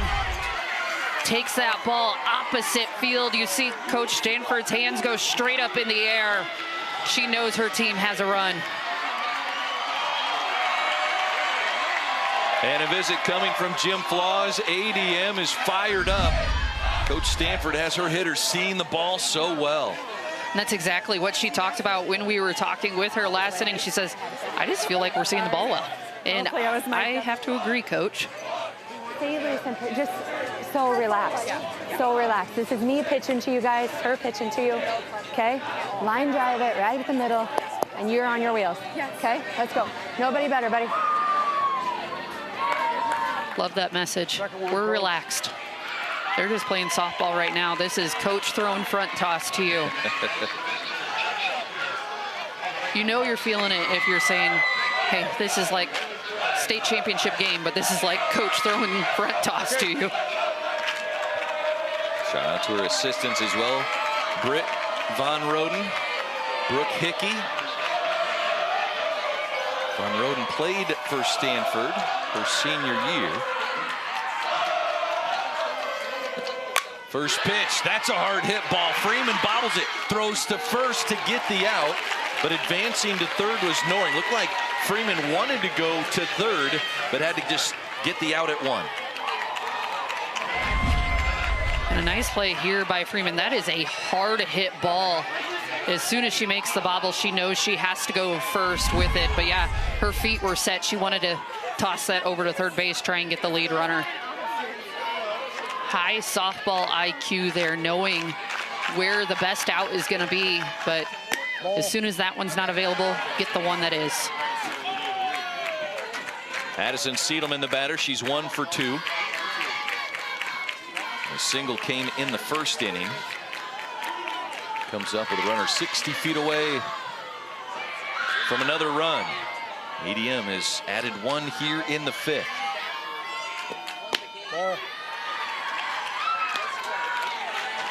2-0 now the count to Siedelman as Stoner tries to reestablish control here in this 5th inning. Haven't seen any of the pitchers yet ask for a new ball, anything like that. But as we move on, the rain continues. It's a called strike.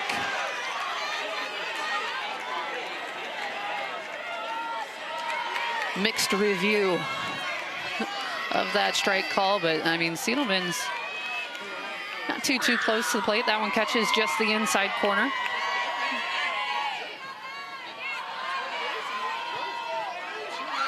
Stoner delivers the 2-1, hit to right field. Rolling, the speedster gives chase, unable to make the catch, but it's in foul territory, so it'll be a foul ball. Noring, who touches home, will go back to third. And I mean, realistically, there's only 1 out in this inning. If she does catch that, Noring scoring. Yeah. So you can tag up on a pop fly caught in foul territory. Yeah, right. Absolutely. I mean, depending on what happens in this next pitch, if you're Carlisle, you say maybe that's a blessing in disguise that she did not catch that. Here's the 2-2, chopped foul. it's not wet, we'll give you another one. It's hard to just give up and out, but I mean, at this spot in the game, you also can't give up a run.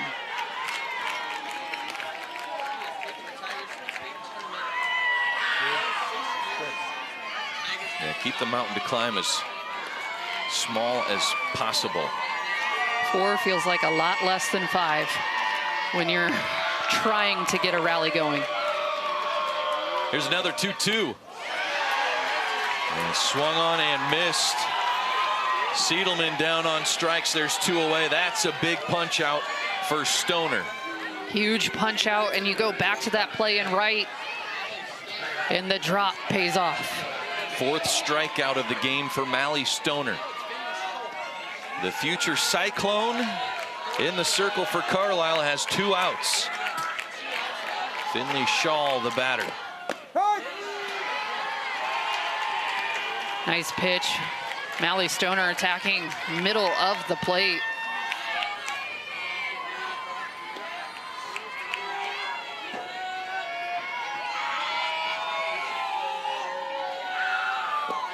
Ball. Try to get Shaw to chase. 1-1 to count. Benson, the catcher, keeping a close eye on Noring at 3rd. Rightfully so. Noring, very aggressive base runner, very quick.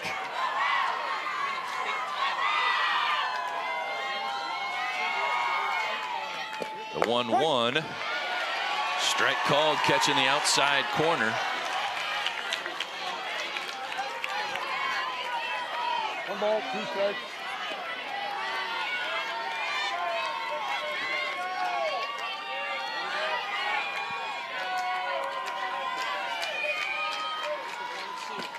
Ball. An outside snap throw down to 3rd. In there safely is Noring. How about the play from Ella Smith, the senior at 3rd, to catch that ball? I was just about to say, that is a dangerous, dangerous throw at this point in the game. I'm Coach Flaws after this inning. I'm having a conversation saying, hey, let's just hold on to that one. 2 strikes on the number 7 hitter in the order. Let's attack the batter. Here's the 2-2. That's fouled away.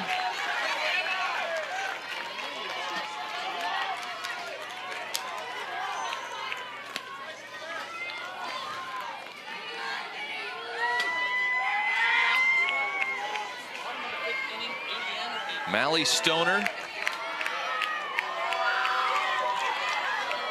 All-State pitcher in the circle. Here's the 2-2. This is hit into shallow center field. It's going to drop in front of Oates.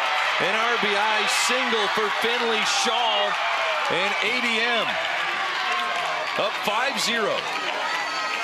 You could hear the whole ballpark hold their breath off the bat of Shaw. That ball just hangs up in the air and drops down just quick enough. Okay. Maya Oates unable to get to it. ADM tacking on to the lead. 2 runs through here in the bottom of the 5th inning. And we're going to have a courtesy runner, Kate Darling, in to run at first. 5 for 11 running, 5. All right, here we go. This will be a pinch runner situation for Shaw, the left fielder. And Darling, just a freshman.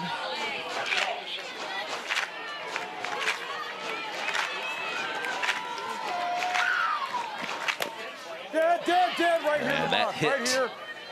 Chloe Olthoff in the box. And so that is a foul ball.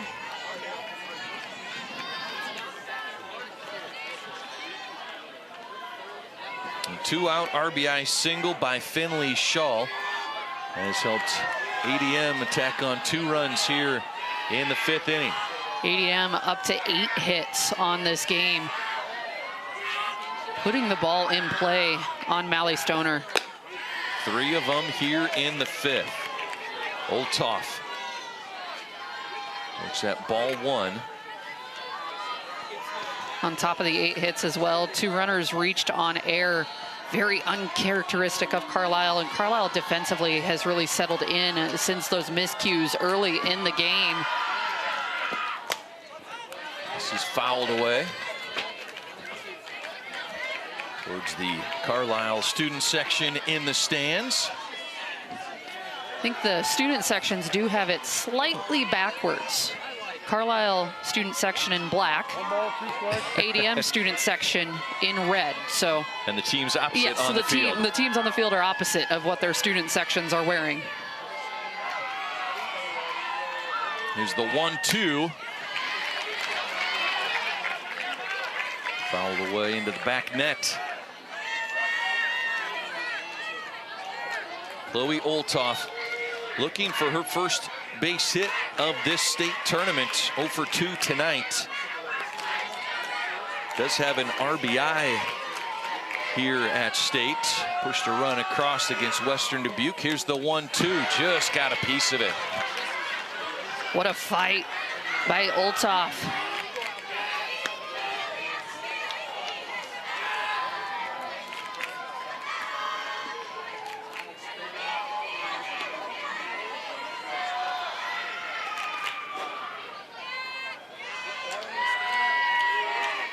Sixth batter of the inning.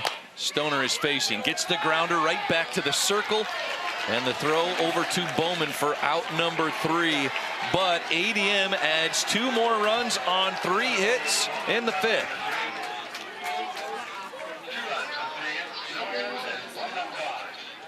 So a 5-0 lead for the top-seeded ADM Tigers, as the second-seeded Carlisle Wildcats come to the plate as we move to the 6th inning. Here's how we got here. ADM got it started as Kinsey Maxwell an RBI double, and then Pitlick's pop fly that injured Freeman scored another run in that 1st inning.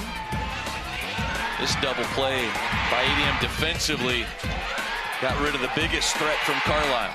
And then it was Kinsey Maxwell once again. Her bat has been the highlight of this game for ADM. The home run out to center field. What a shot. And ADM just capitalizing in the last inning, tacking on to their lead, securing themselves some insurance runs, and they are 6 outs away, and they are feeling it. Noring and Shaw with the RBI base hits in the 5th for ADM. And for Carlisle, here in the 6th inning, they go to the top of the order, as Lauren Hagedorn now for the 3rd time will face the leadoff batter, Chloe Rolling, as the steady rain continues to fall on this 4A championship game. Hagedorn starts the inning with the off-speed pitch on the outside corner. And for Carlisle right now, top of the order, 6 outs left. They need base runners. They need speed on the base paths.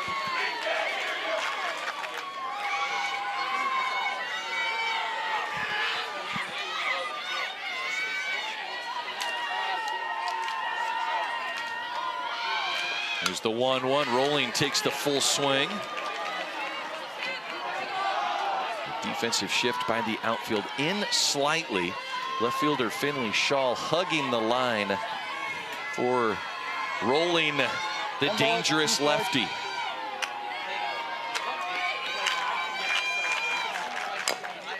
There's a grounder hit Rolling in the box. Right here off the helmet, And it will stay 1 ball, 2 strikes. I tell you what, just ADM keeping Chloe Rolling off the base paths has been so huge for this game. When she gets on, she creates chaos. Where'd she go? The hold by Rolling pushes the count to 2-2. 2 balls, 2 strikes. A lot of emotion from the crowd on both sides. Here's the 2-2. Just fades away from the strike zone. Good pitch from Hagedorn, and an even better take by Rolling. Full count. And a leadoff walk for Chloe Rolling. And Chloe Rolling leads all Class 4A in stolen bases. Came into the state tournament with 60 stolen bases. It's almost a guarantee when she gets on base, she's trying to swipe second. Right now, though, your team is down by 5 in a state championship. You only have 6 outs left. Do you take the chance? Oates, the batter. Evens the count at 1-1. And Carlisle playing conservative right now. Not something you usually hear together, Carlisle and conservative on the softball field.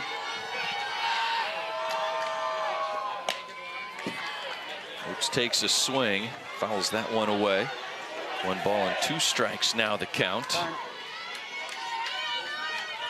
Get to the state tournament, Allie, and sometimes what you're able to do during the regular season, you got to remember, you've got 2 teams here in this championship game playing some of the best offensive and defensive softball of the season right now at this moment. To earn your way to this game, you got to be playing great this week. And that's just it. I mean, it's especially in a championship game. I mean, you win, you're the champion. You lose your runner-up, and you have to change the approach slightly. And that's coaching, players, everything like that. You can't waste outs. Here's the 2-2. It's grounded back to Hagedorn to throw to second. Gets the lead runner. Safe at first is Oates. And a smart out. Lauren Hagedorn knows who she wants to get. She wants to get Chloe Rolling off the base paths.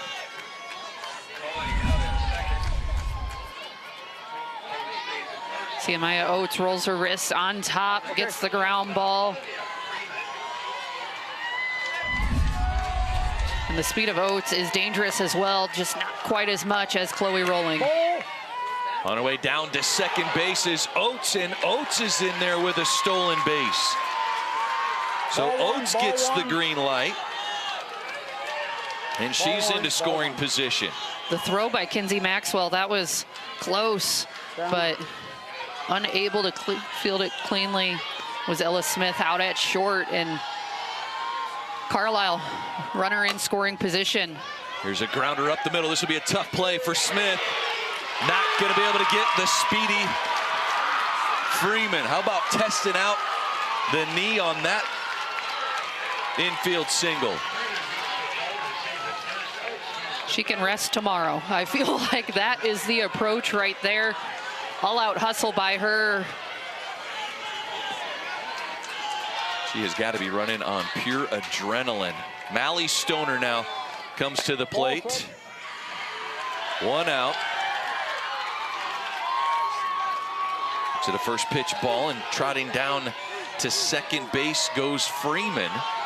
So 2 runners.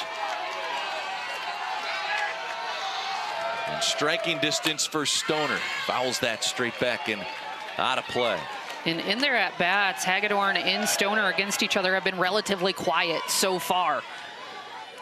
The intentional walk for Hagedorn has been really the only base that the 2 of them have seen. They've done great work in the circle, but they're both looking for their moment at the plate still. 1-1 is up. 2 balls and a strike to Stoner.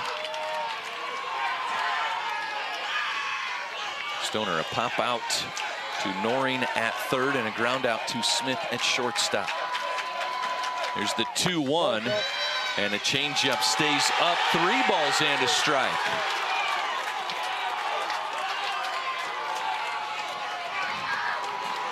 And Hagedorn thought she had the zone with that pitch, a great off speed. 3-1 in there for a strike, and now the count is full. 2 balls, 2 strikes. 1 out and 2 aboard. Grounder to the third baseman. Noreen comes home with it. The tag at the plate. They get Oates out at home. And you could tell the call by Coach Jim Flaws is, hey, we're going on contact, and almost able to slide underneath it. Nice job by Kinsey Maxwell to get the tag on the chest. for the second out. 36, and she's running for your catcher. So Stoner will have a courtesy runner. 36, Chloe Prentisil. Okay. Carlisle still with the opportunity now, 2 outs. Runner in scoring position, another one on first. They need to capitalize. Freeman at third. Benson looks at a first pitch strike. I wonder if the fact that Chloe Rowling got put out on that grounder back to the pitcher, if that was enough for Coach Floss to send Oates, get that stolen base down to second and open things up just a little bit more for Carlisle's offense. Yeah, you see the first runner on, you're like, okay, we have this opportunity. Let's get someone into scoring position. When that runner gets thrown out, you have to manufacture someone in scoring position, even if that means being slightly more aggressive. And I love the call there for that steal to just get things moving, take the risk, and see if it pays off. Oates was put out at the plate, so it's now Freeman at first, Prentisil, or excuse me, Freeman at third, Prentisil at first, and Prentisil takes second. So now 2 in scoring position for Benson. Two outs here in the 6th. And a called strike 3. Benson sat down for the 3rd time. Hagedorn with her 6th K of the game.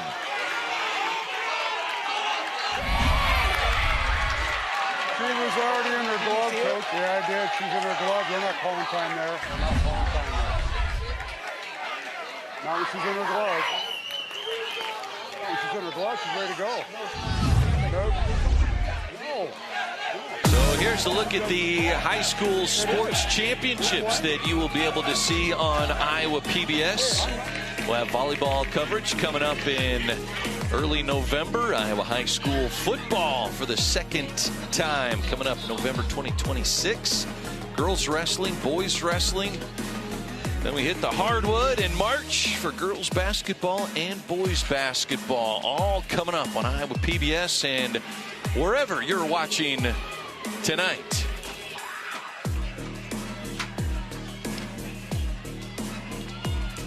And you can support Iowa PBS by hitting that QR code. Call the number on your screen. Make a gift to friends of Iowa PBS. Your support makes programs like our Iowa High School Sports Championship coverage possible while helping us educate, inform, enrich, and inspire Iowans every day. Thank you for watching, for supporting Iowa PBS, and for standing with public television. Please consider making a gift today. Capturing some lasting memories for these athletes, laying it all on the line. The drizzle continues to fall here on Channel Seeds Field in Fort Dodge.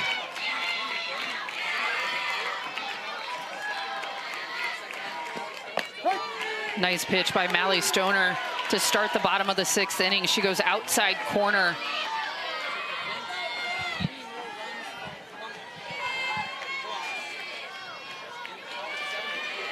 You know, ADM just seeing the ball very, very well at the plate. I don't want to discount the work Mally Stoner has done, because I do feel like she's thrown a good game.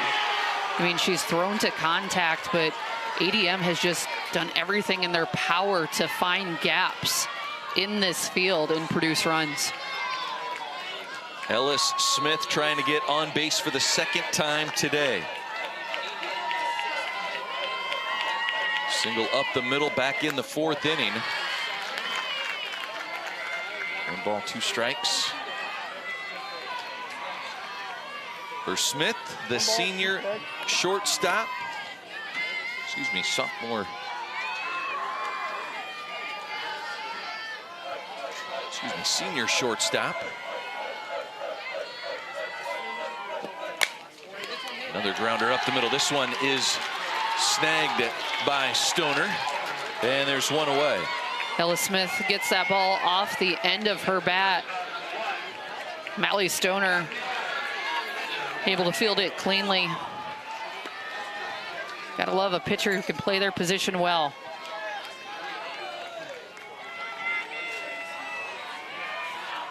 Top of the order now for ADM. Hagedorn to the plate.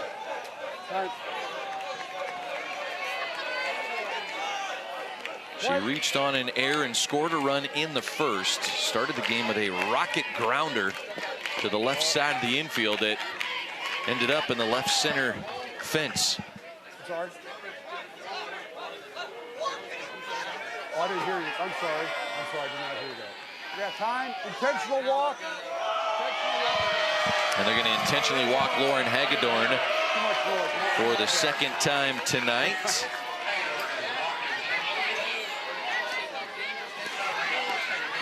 And so Elliot Von Roden to the plate. She's 0 for 3 tonight. And I see what Carlisle's doing there. I mean, Hagedorn has the ability to extend this lead with just the swing of a bat. They like their chances playing the small ball against Von Roden more than the big bat of Hagedorn. There's a grounder, third base side, just foul. Von Roden had it up over top of Ella Smith, the third baseman.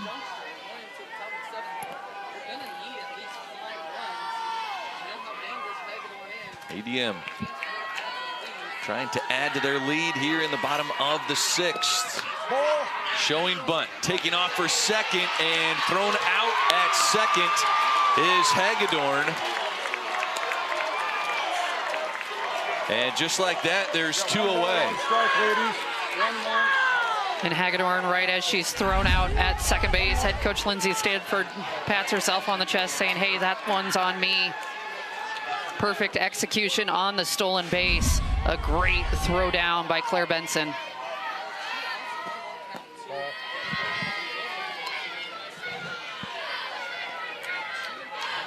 Part of me wonders if there was a little bit of strategic planning in that.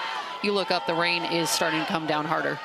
Not that you're trying to give away outs, but you also want your pitcher out there when it's not absolutely pouring. So as you look up into the lights, the rain, yes, a little more than a drizzle right now. So it is one of those things where if you're feeling comfortable with your lead, I don't mind that. Not intentional, but if she gets out, well, okay, that's fine. An intentional walk turned into an intentional caught stealing? Is that what you're saying, Allie? I'm going to put the finger quotes up saying the intentional. It's worth the risk. Try and get a runner in scoring position, perhaps, a better way to phrase it. Yes. Because I want my pitcher out there with best possible conditions. Here's the 2-2. Hit into left center field. That's going to roll all the way to the fence. Von Roden headed for third. She's going to slide in there safely. A triple here in the 6th. And Elliot Von Roden, her first hit of the championship game, pumps more life into the ADM crowd. And Carlisle lined up defensively for the soft slap. It was anything but that. Rolls all the way to the fence. Those outfielders on the chase, but not before Von Roden goes all the way around to third. And now an intentional walk for Kinsey Maxwell. Can you blame him? Not at all. I mean, in this game, she has a double and a home run. She's 3 for 3. Yeah. Double home run and a single.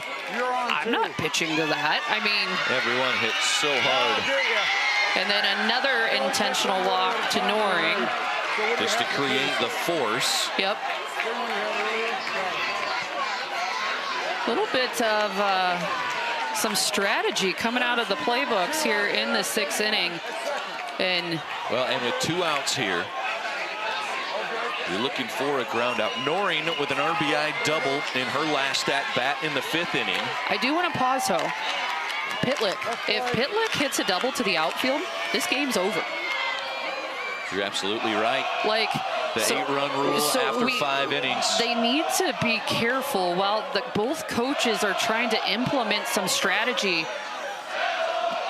that strategy, like I said, a double in a gap, game's over.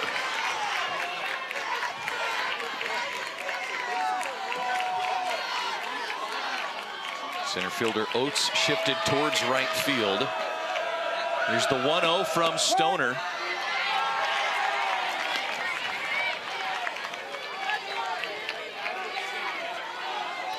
Pitlick, the junior, had a single in the first. It drove in the second run for ADM. The 1-1, and the check swing called strike makes it 1-2.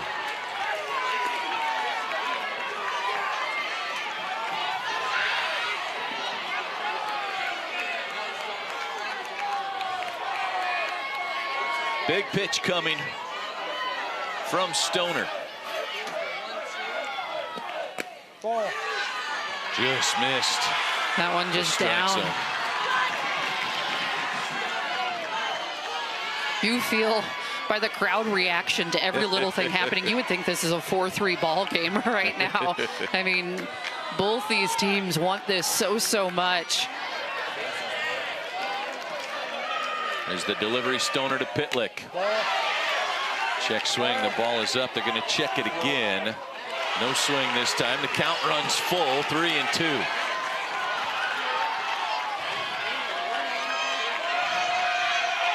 And a time is being called by head coach Jim Flaws. And let's listen in. She struck out 5 times on a rise ball. She struck out 5 times on a rise. Can you throw this for a strike? But because we walk her as a run in. Yeah. Or you want to throw? Small, so I'm what? Not anything, but yeah. Don't promise anything? I mean, his zone is small. So Oh yeah. Oh, you just want to throw it down the middle here? No. Huh? No. Fastball for a rise ball for a strike. Okay, here we go. Absolutely love the confidence he has in his pitcher. Asking her, what do you want to throw on this pitch? And Mallie Stoner knows exactly what she's going to. So we got 3-2. That's the relationship coach and senior pitcher have. High pressure situation. Let the pitcher decide. Here's the 3-2. Pitlick takes it, is ball 4. And a second run trying to score. Out at home is Herrick, the courtesy runner, trying to get 2 runs on the ball 4, but 1 run counts. That was off my mask and head, Coach. Coach Flaw is asking if that was a foul ball.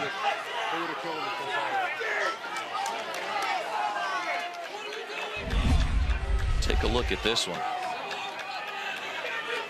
Ball 4, the first runner scores, but the catcher has to go all the way to the dugout to track it down. How about Stoner being there, ready to put the tag down? Yeah, Mallie Stoner heads up softball right there. Luckily an easy tag, no collision at the plate. ADM though able to extend the lead.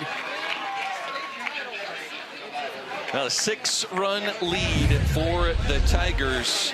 And this year, the 1 millionth fan could punch their ticket at the gate here at Harlan Rogers Sports Complex, which has been the home of the Iowa Girls State Softball Tournament since 1970. For Dodge Messenger's longtime sports editor, Eric Pratt, he's been tracking 56 years of attendance by countless fans at the home of many memorable games. Well, it's not countless. We've been counting. Counted fans. One more day of action tomorrow. Championship games for 1A, 3A, and 5A. First pitch here in the 7th inning is a strike from ADM's Lauren Hagedorn.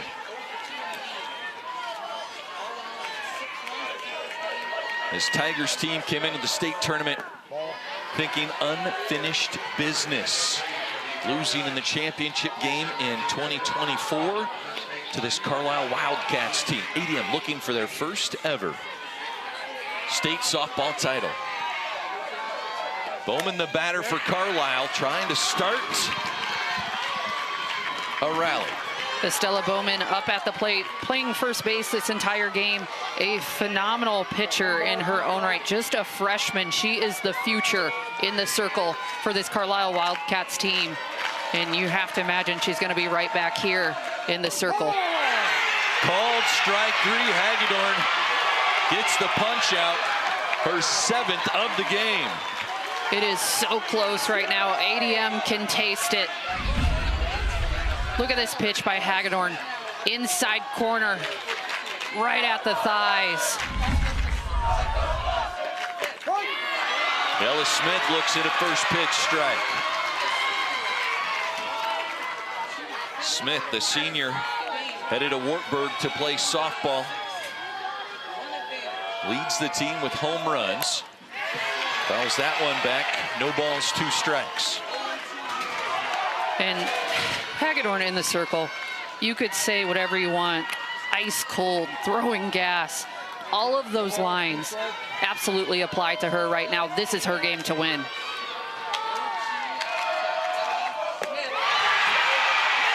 Strikeout number 8. Absolutely dealing. Lauren Hagedorn off a shutout yesterday in the semifinals. Looking for back-to-back shutouts. The off-speed pitch dropping right under the bat of Ella Smith. Hagedorn has struck out the last 3 batters that she has faced. And look at her walk back. I mean, it just, she's calm. The moment is not too big for her. Heidemann trying to reach base for the first time tonight. And it's 2 balls, no strikes on Heidemann.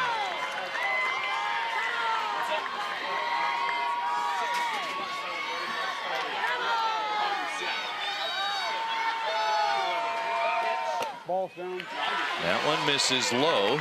3-0 now from Hagedorn. 2 outs, championship game. You want to see your pitcher take the deep breath. Enjoy the moment, but find the zone. And right down the middle for strike 1.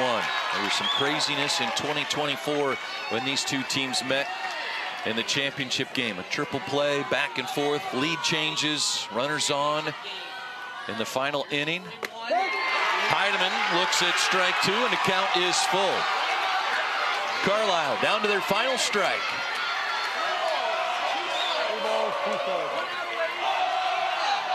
Rain coming down on Hagedorn, and it's fouled back. She'll have to do it again, looking to cement her place in history. Iowa high school softball, Lauren Hagedorn, what a career she's had. Looking for the accolade to top it all off.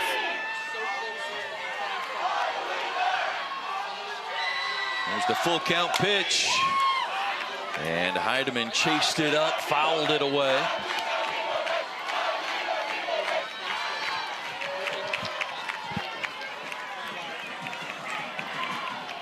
Hagedorn, the senior, headed to Iowa State, facing off in this for a title game against fellow future Cyclone Mally Stoner.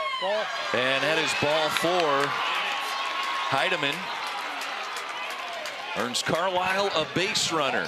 And Rosie Hempstead, the DP, will have a pinch hitter coming to the plate. Kaylee James will be the batter.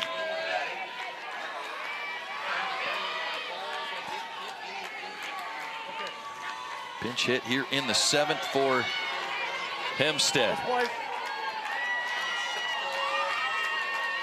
And James, the junior, getting the opportunity to hit .333 on the season. Some quality at bats. No moment bigger than this one. First pitch, high for a ball from Hagedorn.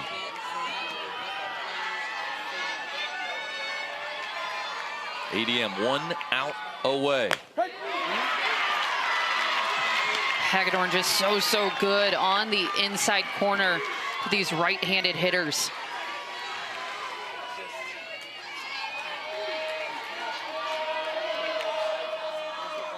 There's the pitch, hammered foul, third base side. Coach Flaw's just escaping contact. And 1-2 the count. Now Carlisle once again down to their final strike. And this time, Hagedorn, it's not a full count. It's a 1-2 count. She can go to the rise ball. She can go to the off speed. Whatever she wants, she's going to throw. Heard Coach Flaws just say, hit this one, not this. Don't chase the one up. Here's the 1-2. The drop ball for strikeout number 9. And ADM completes their business with a state title in 2026. Unfinished business. The motto all season. They have done it. The job finally complete. The players embrace and celebrate a state title. Head coach Lindsay Stanford in tears outside the dugout. 6-0 for the victory. And how about Lauren Hagedorn? Semifinal shutout, championship shutout. Absolutely incredible what she's done in the circle this week and the entire season.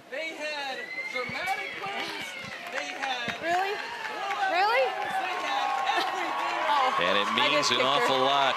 Coach Stanford trying to get a hug from her freshman daughter, Carson Stanford, but the teams shake hands, and man, you tip your caps to Carlisle too. But ADM and Lauren Hagedorn was on point today. And I mean, there is a reason these two teams were #1 and #2 all throughout this season. Both these teams deserve to be in this championship game, but the bat of Kinsey Maxwell, the arm of Lauren Hagedorn, just absolutely unstoppable today. And the Tigers finally secure their championship pink t-shirts. 26. Now we bring in Tim Fitzpatrick for the all-tournament team.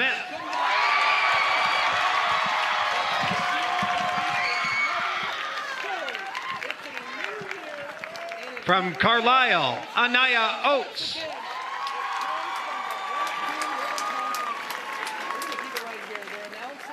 From Western Dubuque, Melanie Rundy.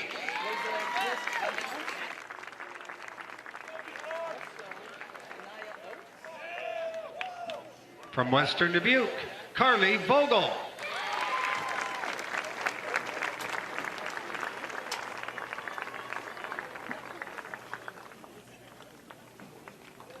From Fort Dodge, Kelly Zimmerman.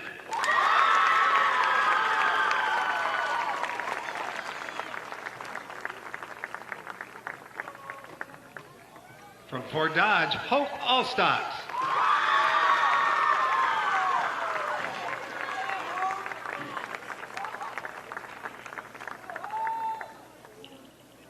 From ADM, Elliot Van Roden.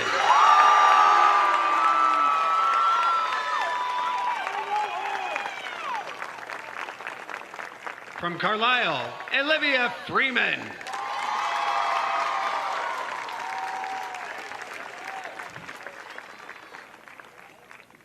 From ADM, Lauren Hagedorn.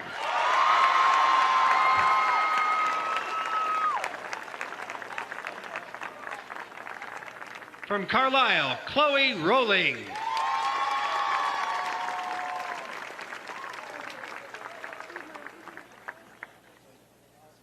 And your Class 4A All-Tournament Team Captain for 2026. From Adele DeSoto Minberm, Kinsey Maxwell.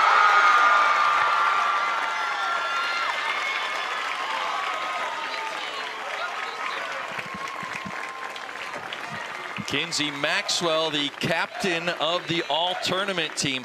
Multiple hits in every single game in the championship game.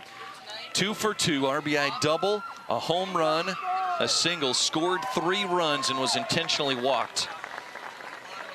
Wow, her and Lauren Hagedorn just, I mean, that's a coin flip right there. Have they ever done co-captains? Right? Because I think the two of them definitely deserve that. Hats off to Kinsey Maxwell. Incredible game for her today. There's the Class 4A all-tournament team.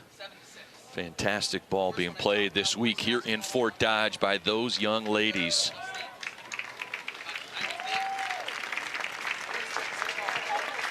Now to the trophy presentation. In addition to receiving medals, every participating player will receive a commemorative softball provided by Iowa Farm Bureau, title sponsor of the Girls Athletic Union. Presenting awards are members of the IGHSAU Board of Directors. Congratulations to this year's runner-up in Class 4A, the Carlisle Wildcats and head coach Jim Flaws. Congratulate them on an outstanding 2026 softball season.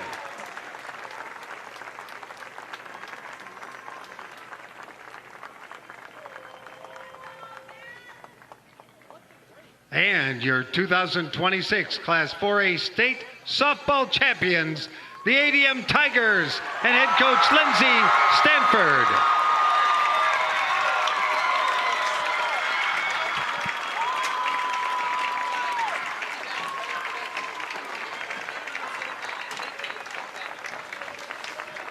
ADM came up empty 5 times in the state title game, but tonight, 2026, marks the first time ADM stands on the top with the crown and winners of the 2026 IGHSAU Girls State Softball Tournament. Congratulations to the top-seeded ADM Tigers. They prove they are the best of 4A with a 6-0 win over Carlisle. 9 hits, got it done, and Lauren Hagedorn limiting Carlisle to just 4 hits in that one. Next up tomorrow, 1A championship coverage. 3 games coming your way tomorrow on Fort Dodge. It'll all be right here on Iowa PBS.